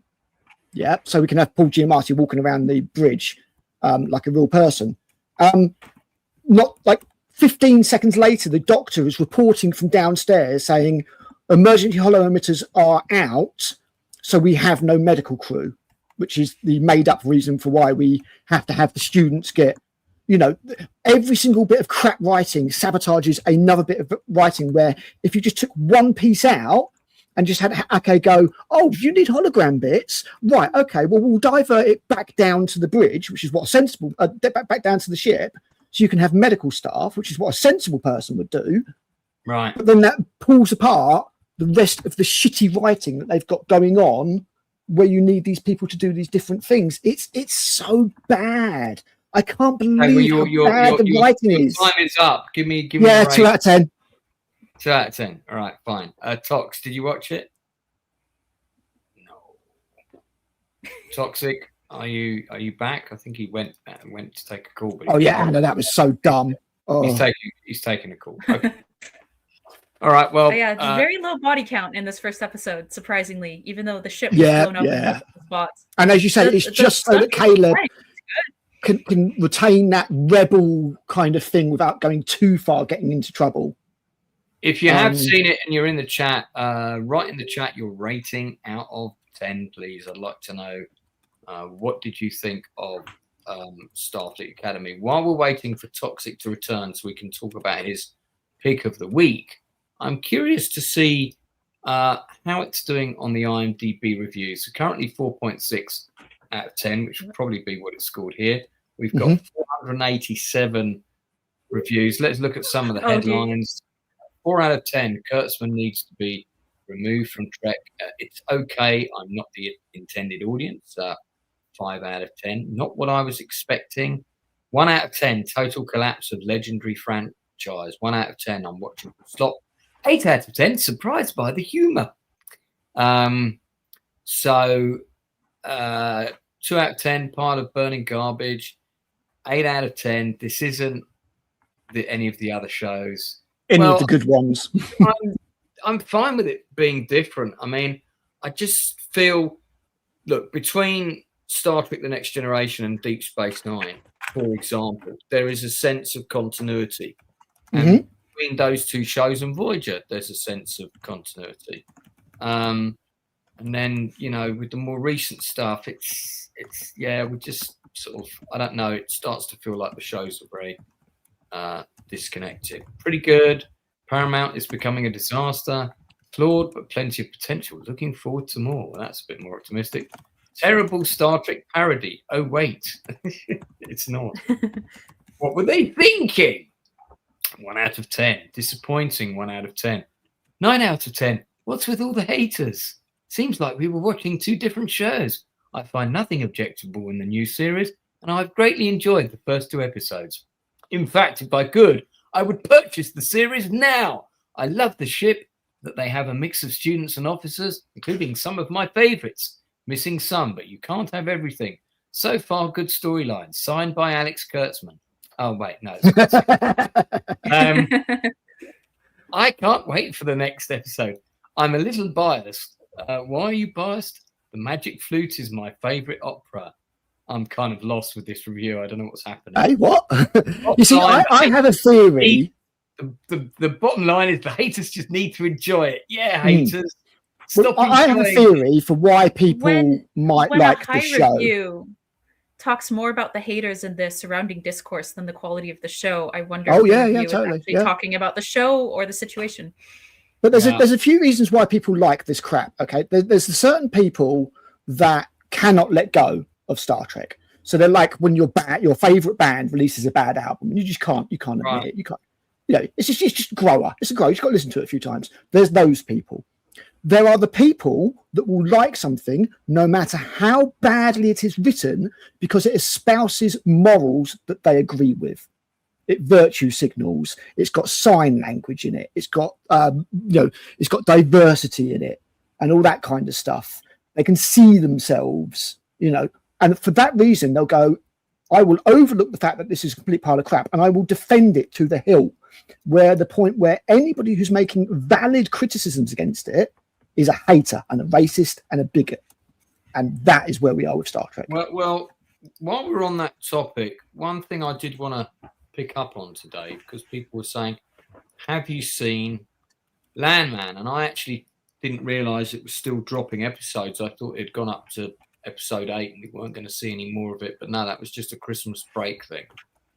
So season 2 has seen 2 more episodes drop since the Christmas break.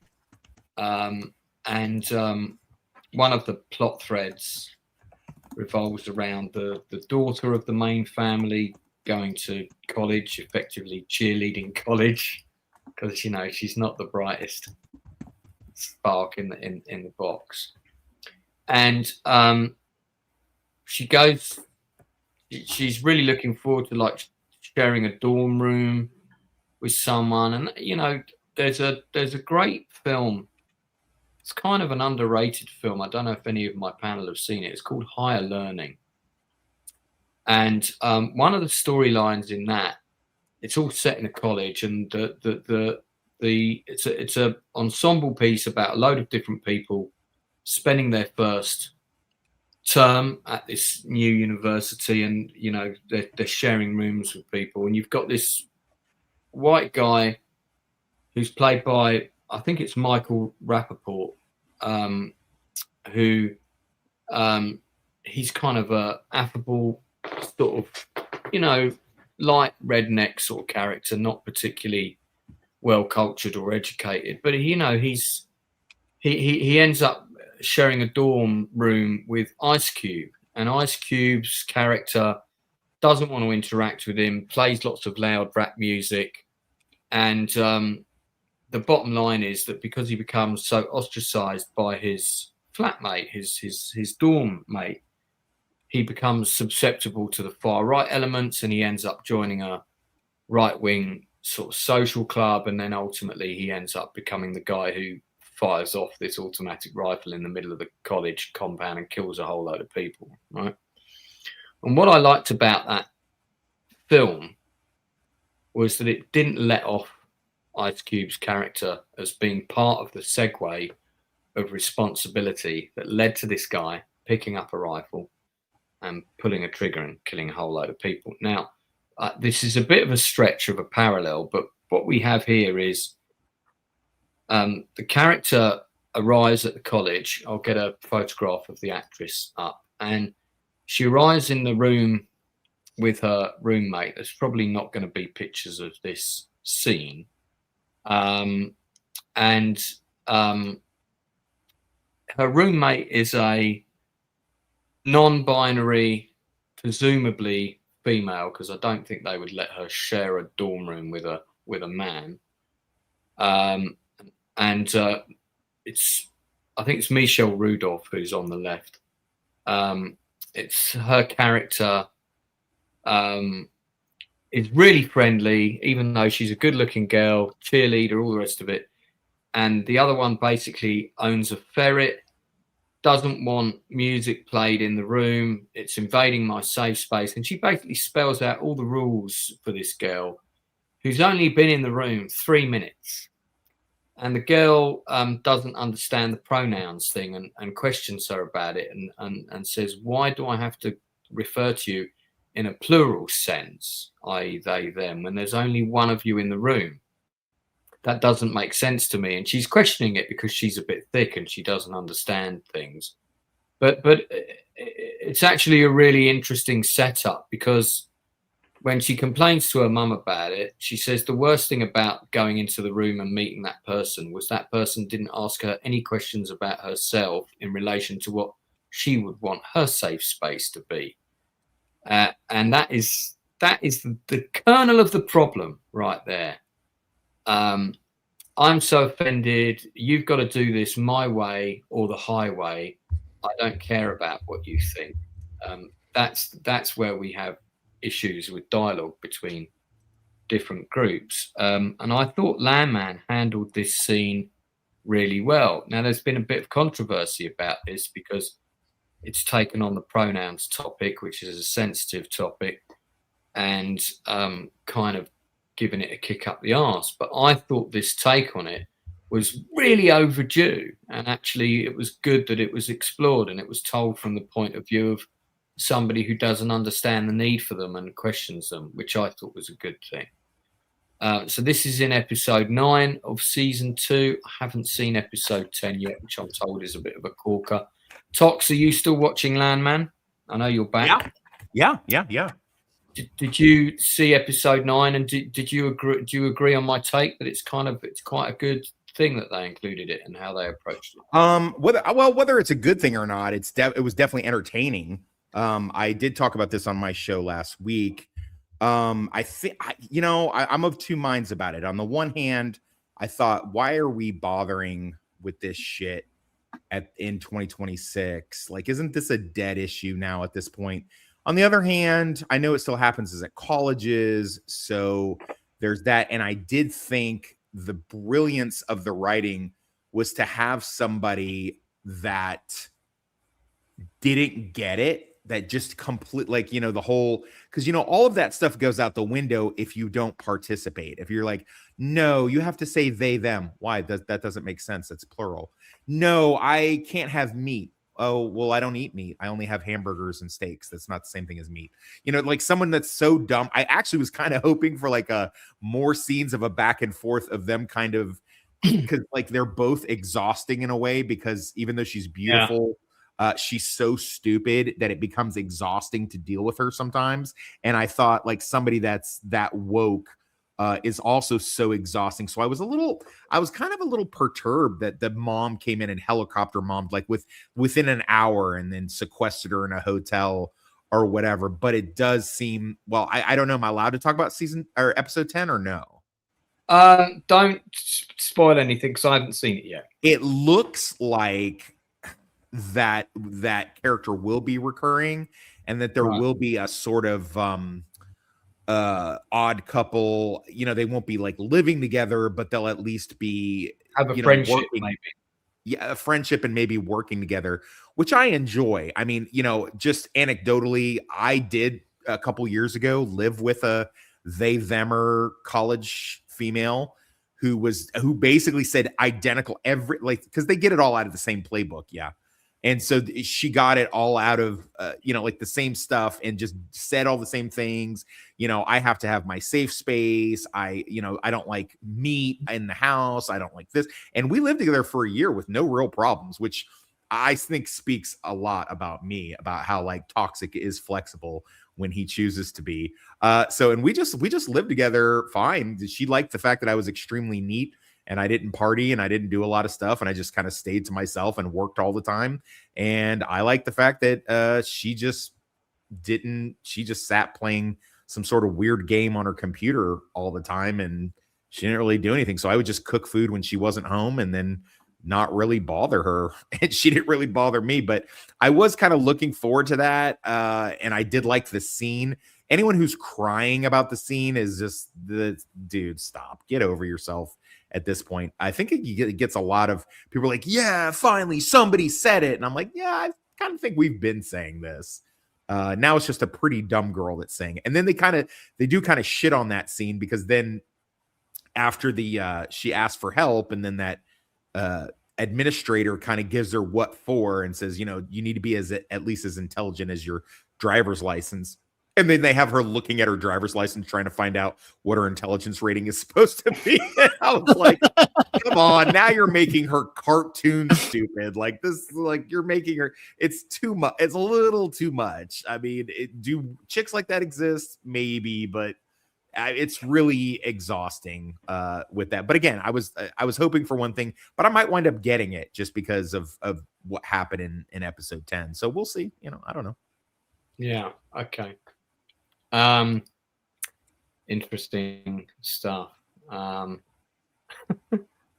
find some of the comments in the chat entertaining, especially when on the main on the main YouTube page, you can't see them.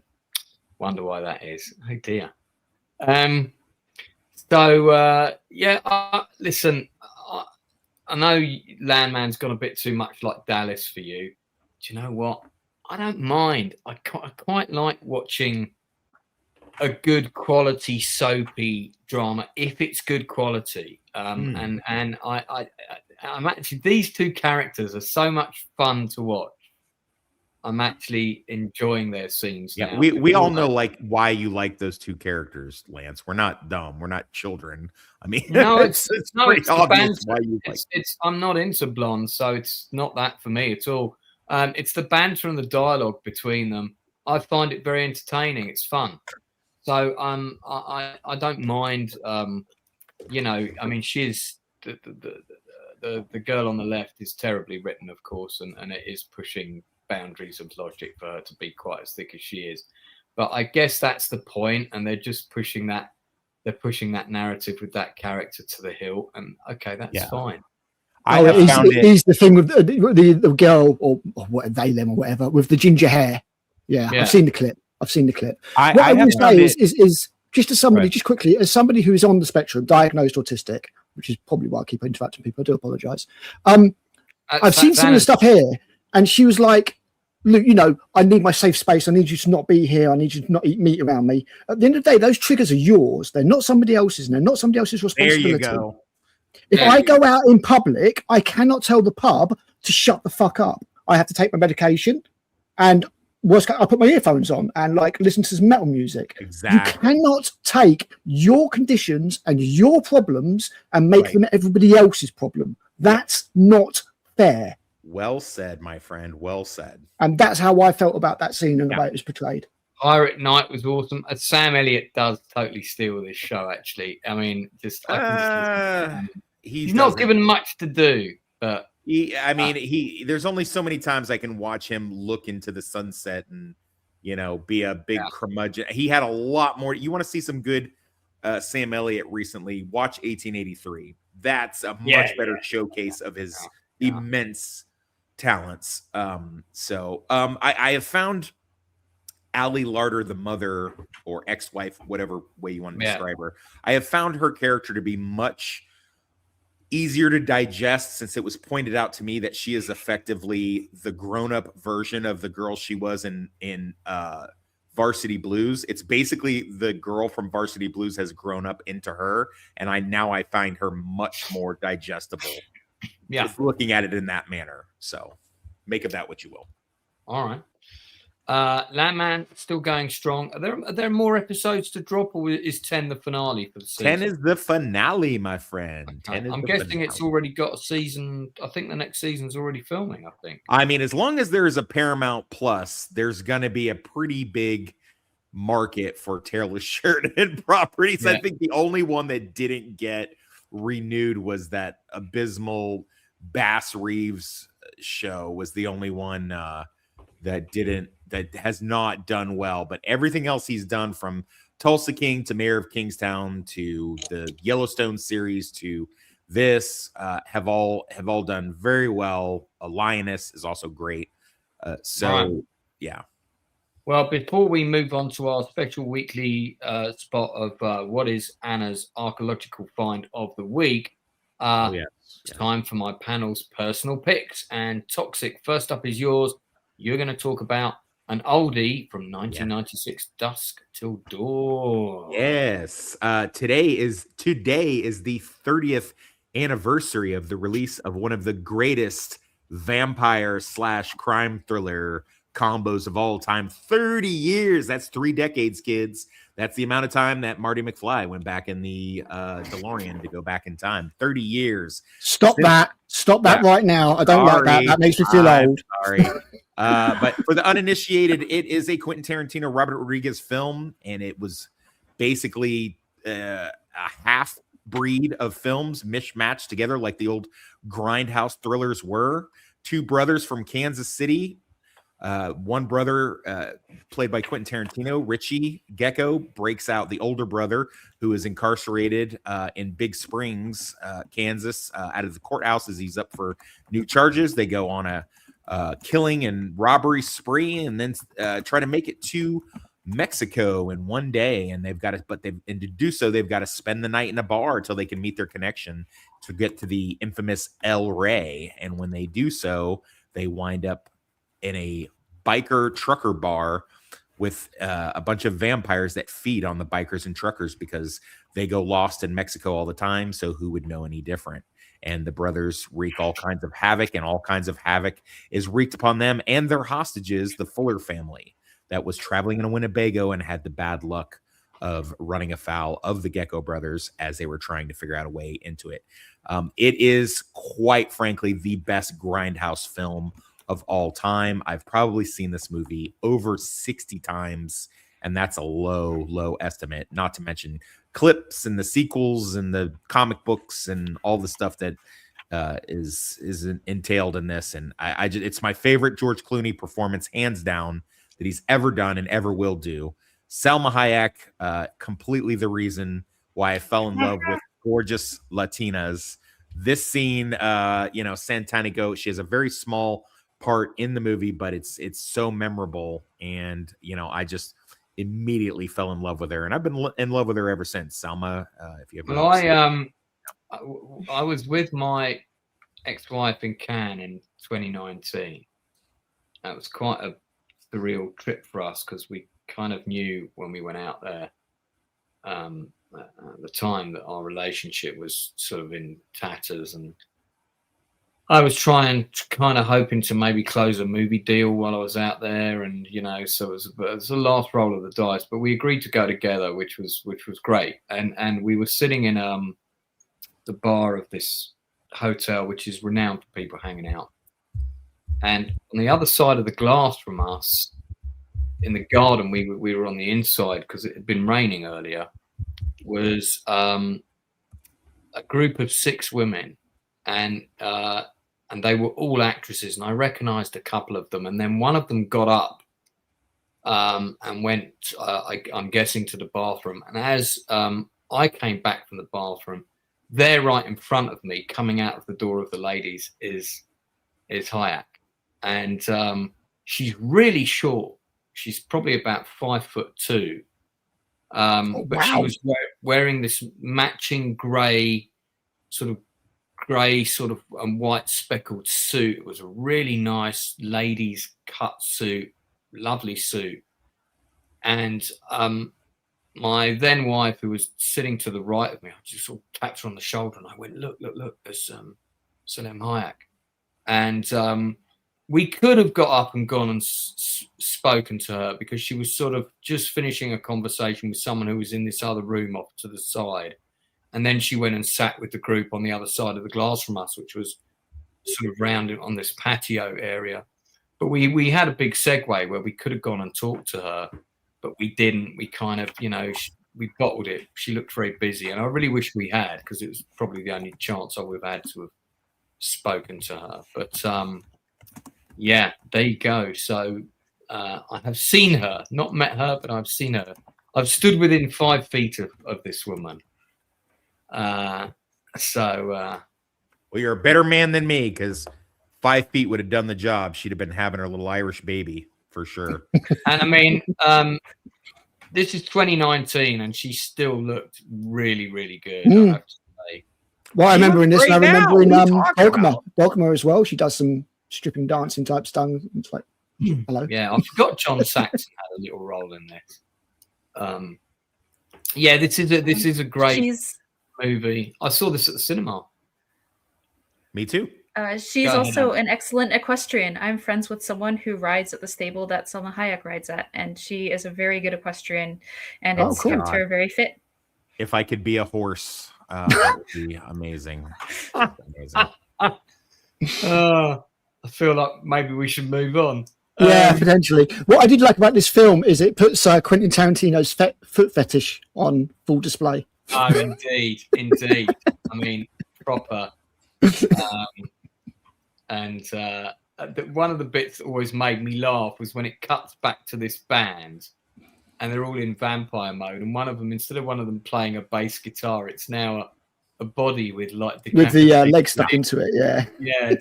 I think what I love the most about this is that, growing up watching horror movies, and I'm not as big a horror fan as somebody like, Inside Man or Horror with Nadia or something like that. But I do like them. And my biggest complaint is always like, why can't somebody dangerous run into a horror movie? Like, why can't the monster be chasing like a human monster? And in this, we have these two, violent professional thieves and killers that just get into this mix. And, although, Richie is way out of whack, and of course he is, but Seth winds up being extremely competent. And I thought, man, and it just, there's nobody, he brings to mind like Steve McQueen or an early Sam Elliott from Roadhouse. He's just so freaking cool. Everything he says is a banger. Like the moment he's on screen, he's in like total control. And even when chaos and everything's going crazy, he's still, he's just too cool for school, man. And God, I love this movie. I could gush about it. And thank God this week on my show, it's going to be pretty much all From Dusk Till Dawn. It's another one of those films that's got a really big gear change as well, because it does, as you say, it just kicks in. Yeah. I didn't know that was coming. I had no idea. When they slam the door shut. That's massive. And then this is the matte painting, of course, very good one. So is this explored in the sequels? Because I've not seen these sequels. It's explored in the prequel, not the sequel. The sequel is just basically a tired rehash of this, but the prequel's actually pretty engaging. It's pretty well done, and the TV series is good as well. Prequel's worth seeing then. I think so. It's interesting on IMDb that someone has taken the time to just do endless shots of Miss Hayek. I thank that person. Yeah. MVP right there. Yeah, you should have put this on the thumb. You should have put this on the thumbnail. Yeah, probably should have. Maybe we'll do a chew the fat of Dusk Till Dawn. And you're more than welcome on this. Frodo.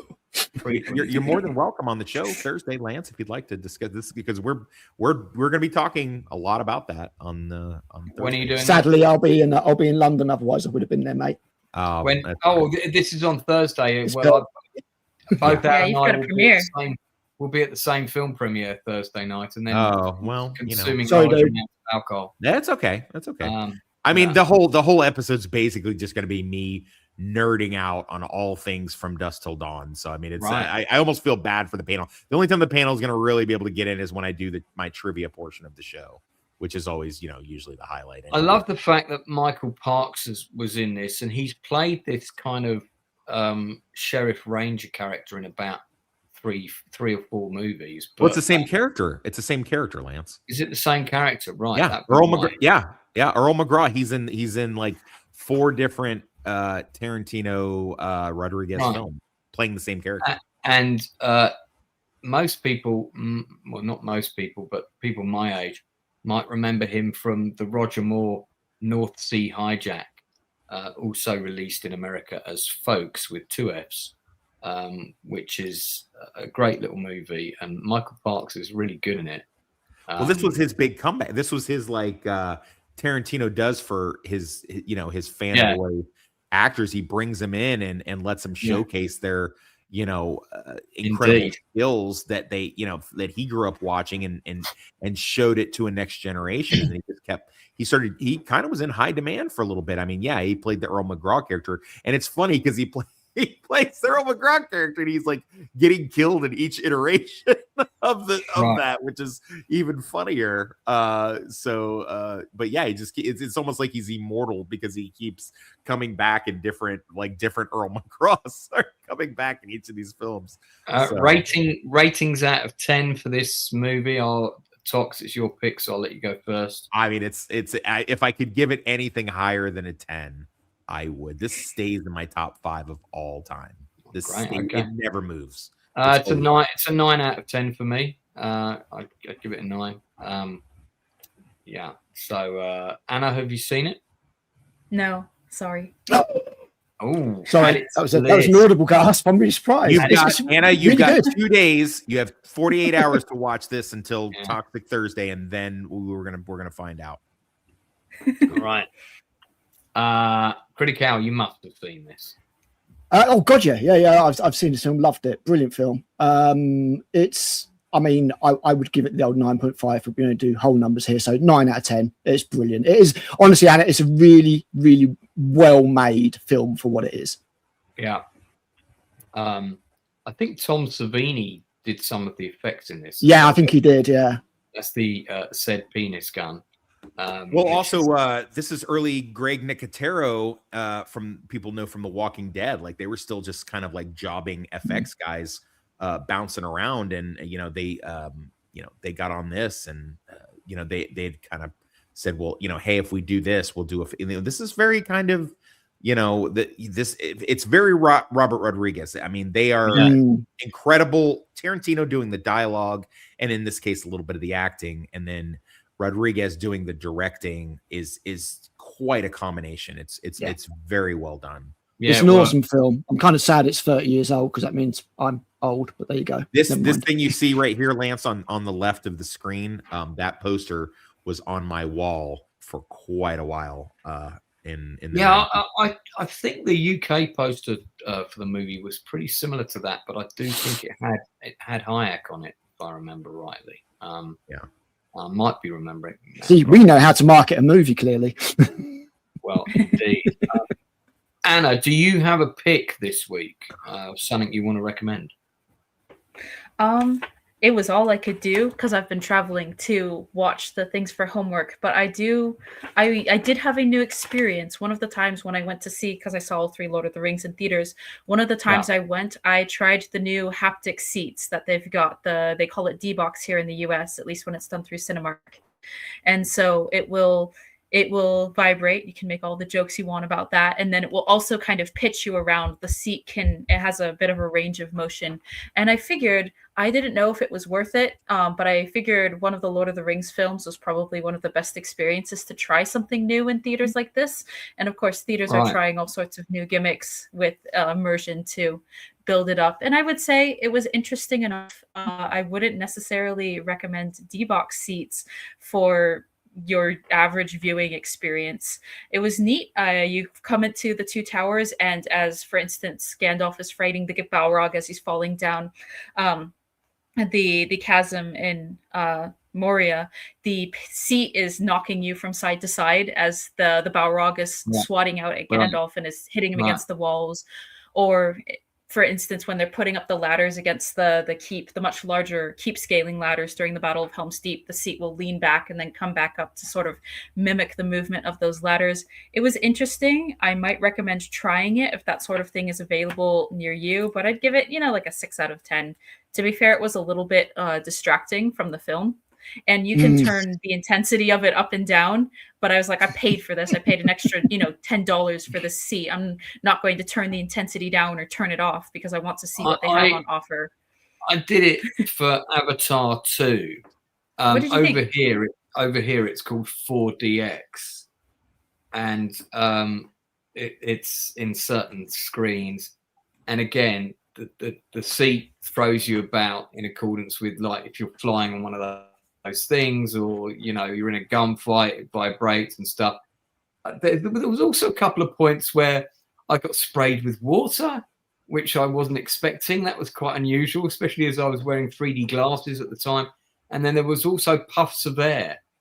We had puffs of air as well, so it felt sort of very roller coaster Disney. Yeah, Nadia. Yeah, it kind of sounds like it's turned into a Universal Studios ride, if you know what I mean. Nadia from Horror with Nadia does this a lot. Anna, do we not call this 40X in America? I don't think it's quite the same system. Mine didn't have any water, any puffs of air. I just had the seat.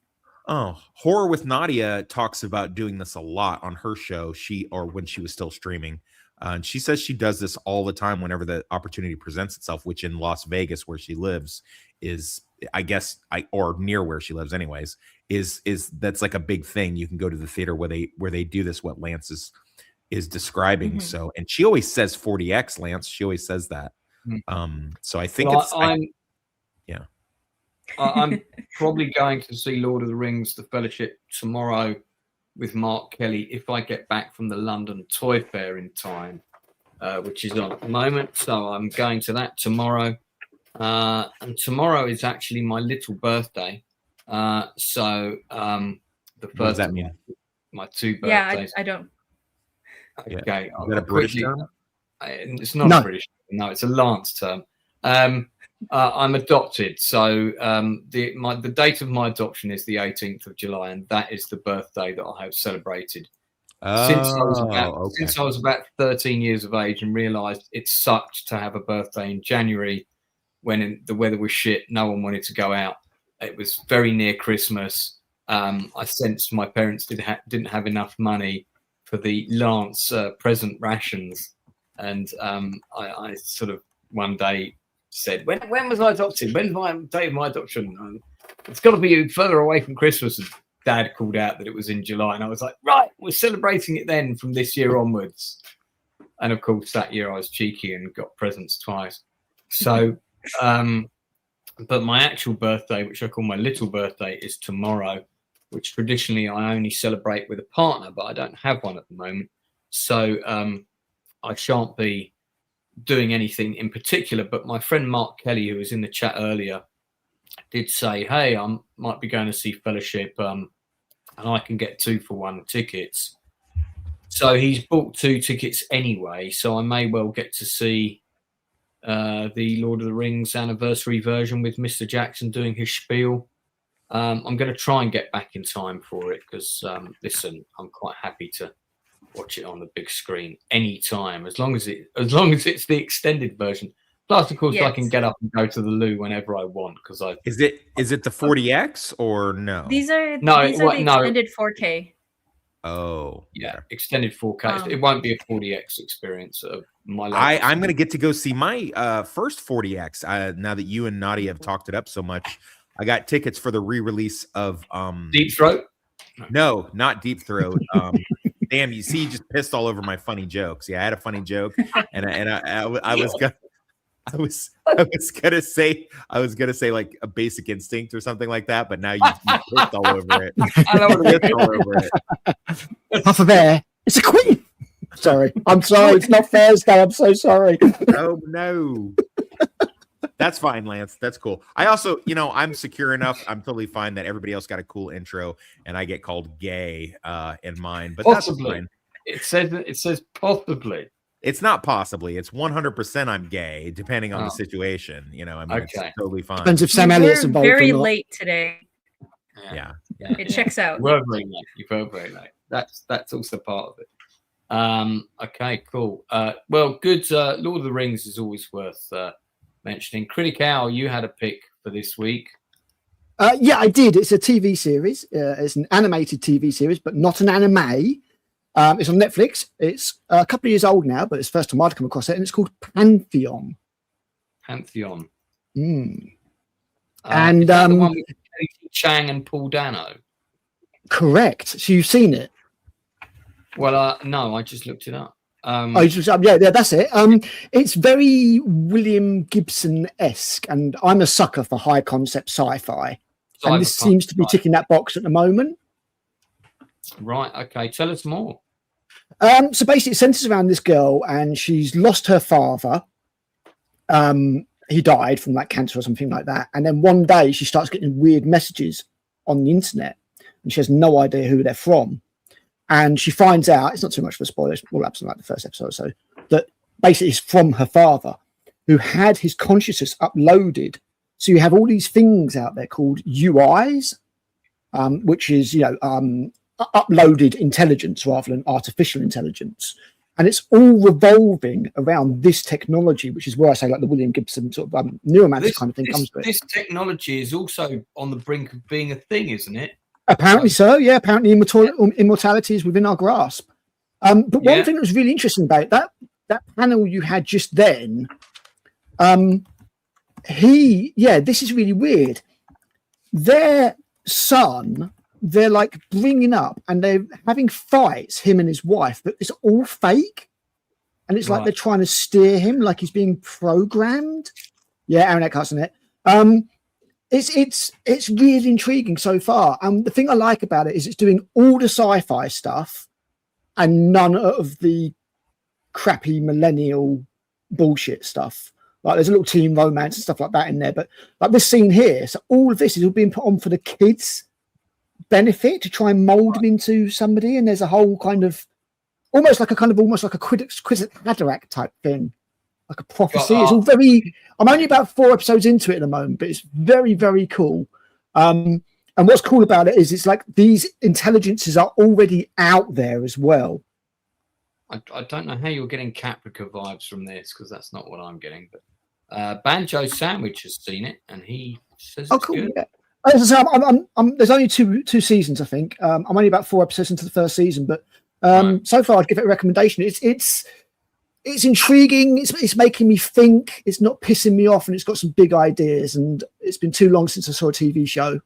What's going on here? Now it seems to have taken. We appear to now be in an episode of Battle of the Planets. So what this is basically this is after her father's been uploaded properly and escaped the system he was in.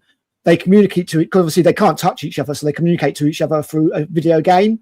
And she wears a haptic vest so he can give her a hug. Oh, that's kind of cool. Okay. But yeah, it's exploring all these ideas, and I've not seen anything to not make me like it yet. So that's why I thought I'd give it a mention.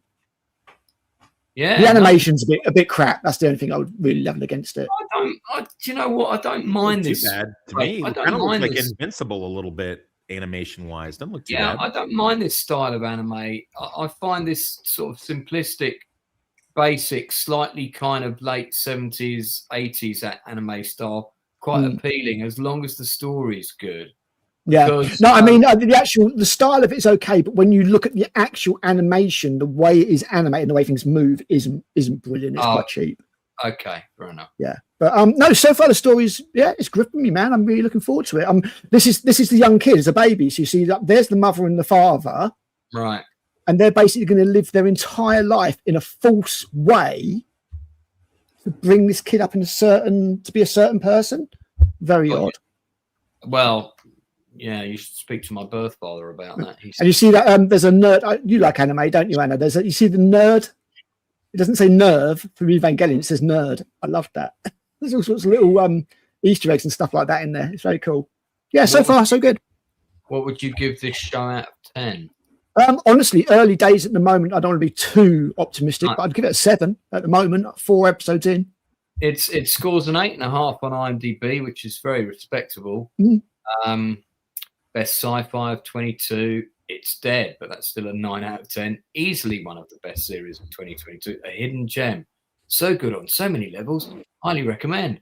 This show is on another level entirely. 9 out of 10, but I have some criticisms. That's got to be Darth.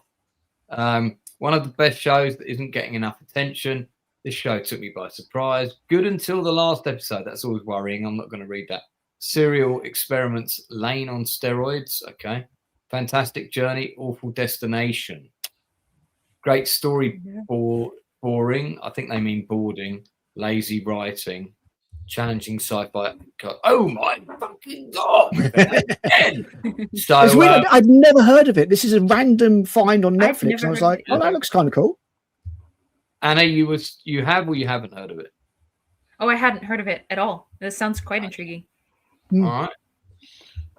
It's time for Anna's archaeological fact of the week.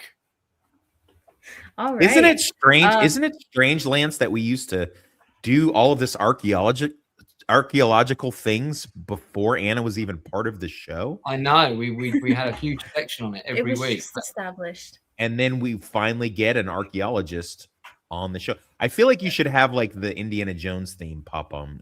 I think we need to get Fedora. Anna in close up right now, which is a hint to the rest of the panel that it's her turn to talk, but they don't seem to be taking that. Wow. Well, yeah. Lance, you should take me out just to pull up really quick. This is a really neat one. I'll just say really quick it was actually discovered last month, but in the UK. Oh, sorry. I thought that was like a date suggestion. You just said, Lance, you should take me out. It's like it's not very practical. It's not a big ocean. Like, take me out of full screen because then you can pull up an image of this. This was a really significant find just last month in the UK in a site called Barnham in Suffolk.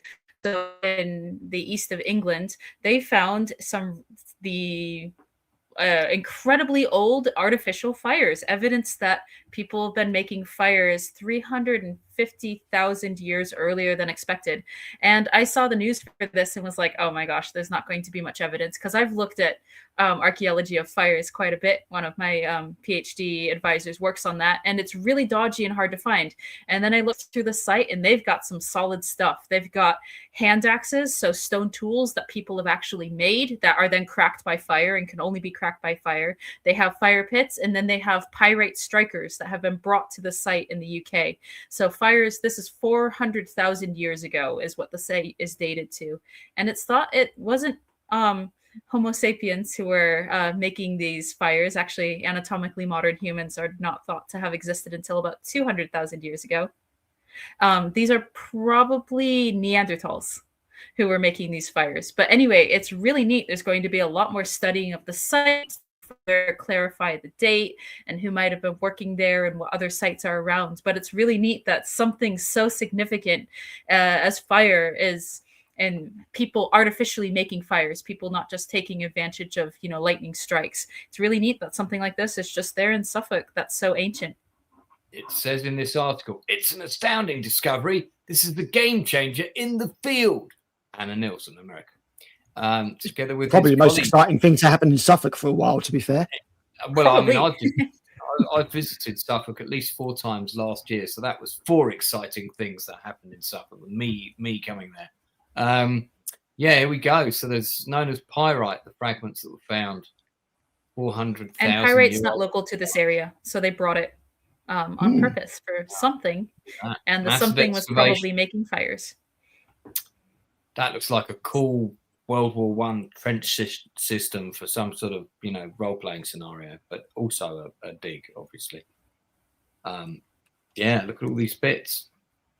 Possibly they're going to find one of Alan's spiders. Who knows? There are prehistoric spiders. They just found a new one of those last week, actually. I mean, it was found before that, but it was reported last week. New like an amber or something? Fossil. Stone normally. The amber thing doesn't really work. They're too big. I mean, this is a spider that's roughly 1.5 foot across. So it's huge. They don't get that big anymore because we don't have the oxygen levels. Hang on, so that support. spider that's a 1.5 foot across, that's a recent thing? Well, they found previous specimens of what they think is that species, because obviously paleontology is guesswork as much as anything else. They found a better, bigger fossil recently of Megalacne. Where was this found? I would have to look it up. Let me have a quick look. I thought you'd be able to roll this stuff off the. I can tell you the Canada. Found, is it this? It was found. Oh no way! It was found in pyrite. Yeah. Is it this thing? I've got a picture of it, I think, here. Spider archaeological find of the week. Oh my There's gosh! a couple of different ones there. God, that's crazy, isn't it? Yeah, you got a few different. I mean, spiders are incredibly old, just like sharks. Just thinking, 400,000 years time, when the Martians unearth Critical's house, it's just going to be full of it. And then there's going to be a massive one of this like bearded man with an Iron Maiden cut off denim thing encased in pyrite, and then surrounded by lots of these. Legit, I'll be preserved with the spiders. Yeah. Yeah, I mean, and some spiders have not evolved that much, and they are still very much like these, including the armored trapdoor spiders. And then you have other spiders that have evolved, the araneomorphs, and they're more advanced in what they do. Aaron thinks they're cute. He's a madman. Aaron, are you coming on Thursday, by the way? I just can't remember if you're coming or not. In which case you'll get to meet Al. But I think you met Al. Didn't you come? Yeah, I met Aaron at the Magnificent Egos play. There you go. You guys can sit together at the screening if he's coming to the screening.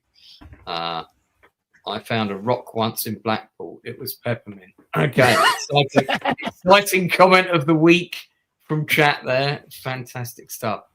All right, we've gone over, so we should start to wrap things up. As I'm forgetting that we're starting an hour earlier, so I should be wrapping up around 11 UK time now. So I think there is going to be a Chew the Fat this Sunday, and there's a couple of things that it could be on. I'm thinking about doing. Certainly, I'm going to do one about kin at some point. So. Just again, a strong recommendation for me for that show. But I don't think I'll do it this Sunday because not enough people have seen it yet. But I think it's also possible I might do a Taylor Sheridan one. We talked about doing a Taylor Sheridan Chew the Fat, talking about his kind of the best of his stuff and why we like his shows, which ones we like the best, and so on. So Toxic, if I do the Taylor Sheridan one this Sunday, will you be available? Because you've got to be on the Taylor Sheridan one whenever I do that. Do you? What would be your time? It will be 8 o'clock my time, so that'd be 3 p.m. East Coast. Yeah, I can do that. Yeah. It's not 100% yet, but I'll let you know. Yeah. I think you would be hard pressed to find anybody that knows more about the Taylor Sheridan verse than me. Well, indeed, which is why I said I've got to have you on there. So if you weren't available, I'd do it at a different time. Good. Okay. Fantastic. Now, don't forget. Each week, I said I'm going to recommend a YouTube channel, and I'm all about supporting smaller channels, and this channel is growing. But I've watched this channel since it's been in its infancy. It's way surpassed mine now because it's got a true crime element, but I want to give it a plug because I think it's good. I've mentioned it once, I think, on the show before. So I am going to try and mention a YouTube channel every week. So if you've got a friend who's got a smaller YouTube channel, but they're a budding YouTuber, get in touch with me and I'll try and give their channel a plug. This is Vanished Voices UK. So it's a British YouTuber. I have actually corresponded with him on email, and I've invited him to come on the Nielsen ratings before, and he's keen to come on. So I think at some point he probably will come on.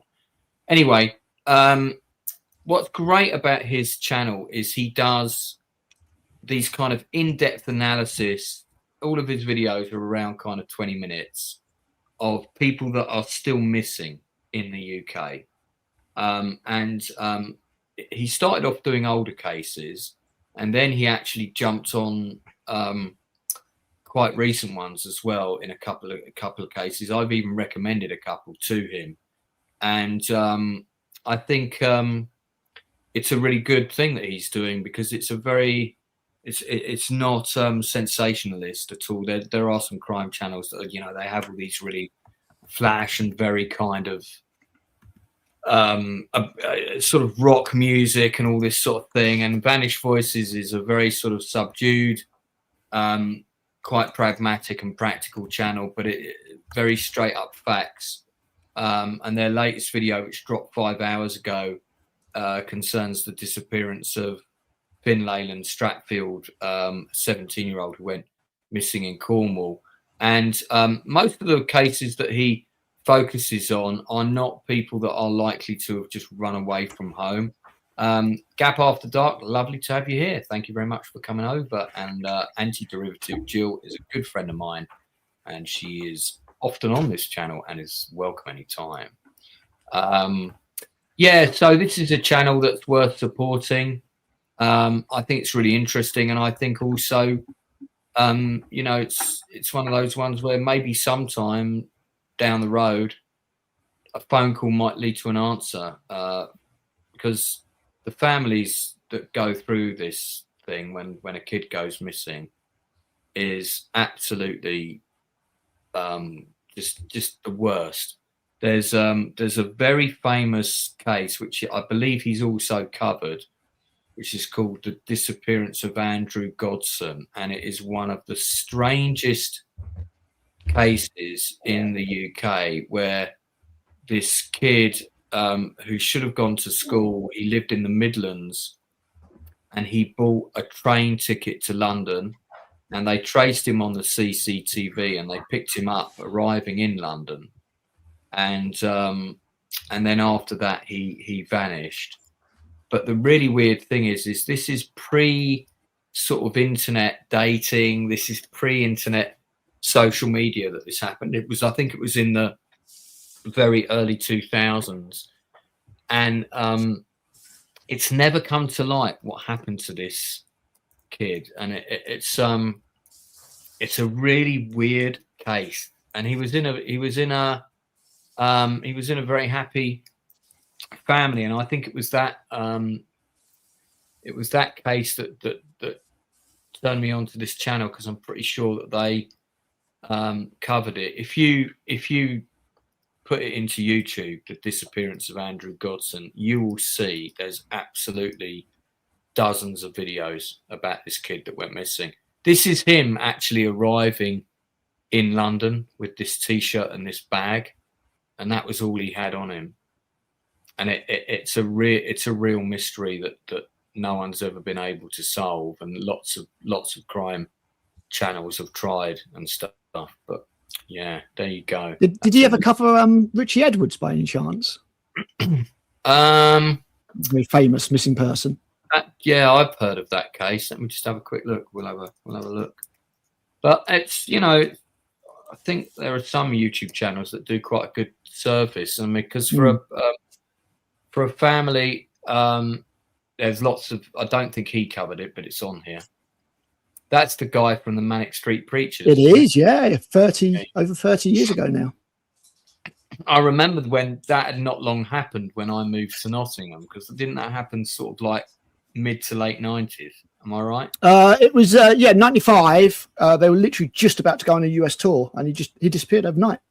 And his car was found near the bridge over the river. The Severn Bridge, yeah, but they've never found a body ever. Yeah. He was declared legally dead in 2008, I think. Yeah. As of the moment, it's still unsolved. Another interesting one. Maybe we should do a crime stream at some point. I'm definitely putting Starfleet Academy down as a crime, that's for sure. Well, indeed. And missing is all the Star Trek. So, Tox, what you got coming up? Do you want to plug some stuff real quick? Besides this week's Toxic Thursday on tap. Basically, is just going to be a From Dusk Till Dawn. I mean, if something significant comes up, I'll mention it on the show, but it's basically going to be all that. And then on our Buffy and Angel retrospective that we do on the weekends, we're going on the second episode of the 4-parter that brought back the character Faith, played by Eliza Dushku. So pretty excited about that. I will have a review out later tonight on The Rip. It will be a spoiler review, and I mean, you got a little sneak peek of it today. I guess I'm going to try to imbue it with some positive things, because there is a few things, but that'll be out later tonight. This is going to be a solo vid that I do myself, basically almost an out of the theater review, except not a theater, because unfortunately on Netflix. But yeah, basically that's it. Yeah, so The Rip, Toxic Thursday, and then Buffy this week. And I don't think I have anything else, because Nadia's kind of taken a hiatus, or maybe a permanent vacation from streaming. So that's a shame. Her channel was it was always on a bit late for me, but it was when I saw it. I don't know. I don't know if that means that she won't stream anymore. I'm not really got a solid answer. Our chat group's still up, but I've not gotten a solid answer on that exactly. I agree with you. I hope that she gets back into it. I hate to see that. So but yeah, no, that's, and we're kind of running a little bit of a, well, he's fighting me, but I'm gonna win. We're running, I'm forcing him to take it.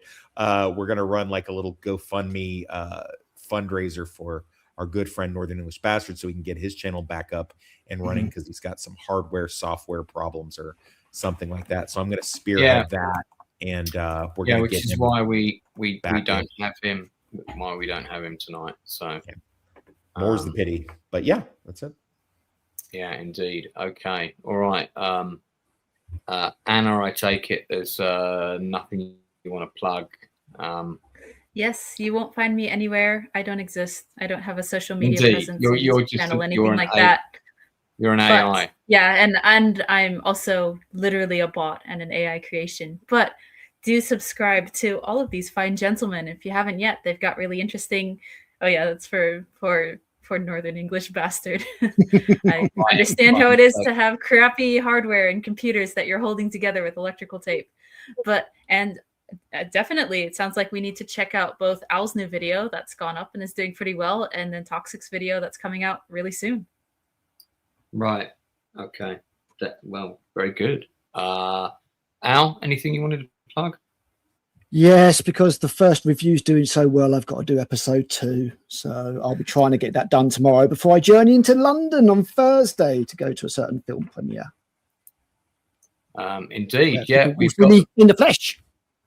We've got the, because I do exist. I'm not a bot. People might just wish I was afterwards. We've got the premiere of All Good Time coming up on Thursday. Yeah, I mean, that's going to be fun. I mean, you don't get to have film premieres very often, and I'm looking forward to having it. It's really kind of. I presume you're going to be part of the Q&A as the director, correct? Oh yeah, no, absolutely. I'll be Awesome. part of the Q&A. I think Will's going to introduce the film and kind of compare it effectively, and Cool. I'll speak as and when, and yeah, look forward to the Q&A. Should be fun. All right. Well, I guess that's it for everyone. Now, we could put the traditional end titles on, but I like as those we end titles. do you mean you don't want people to see pictures of you with a horse again? You could always take those out. I would not have my feelings hurt. Yeah. Hint there, Lancey. Hint, my friend. Yeah. Well, it was a temporary thing, so I was really rushing to put that together today. It's not the finished version, so I'm quite happy to take those out if you're unhappy with them. Right, okay. Well, we'll wrap up there. Thanks everyone for staying tuned, and there's lots of other lives going on now. So if people want to keep watching stuff, you can jump over to other channels. But that's it. Some Scottish guy. I've never heard of him.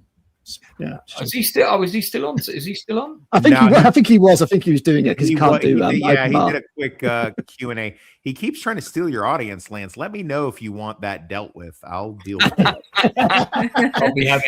I'll be having words on Thursday. Yeah.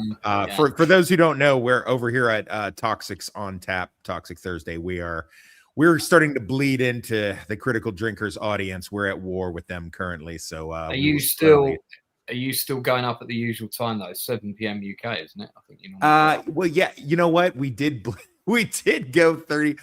Mostly because Inside Man kept pushing it so hard. We went an extra because I usually, as soon as I see his notification, I'm like, well, let's wrap it up. But Inside Man had a few cocktails and was like, no, we've got to let's keep going to hell. And I was getting bombarded in the private chat. Was like, no, forget them. Let's just go. Keep going, Toxic. Keep going. So I am susceptible to peer pressure. So well, it's fine. It was mad fun every time. It's always, yeah, we have a good time over there, Lance. I thought he was going to be here today, but I don't know what happened to him. All right, well, anyway, thanks everybody. Thanks for the continued support for the channel. Really do appreciate you tuning in. We'll be back next week at the same time, and we might be on Sunday at 8 o'clock. Until then.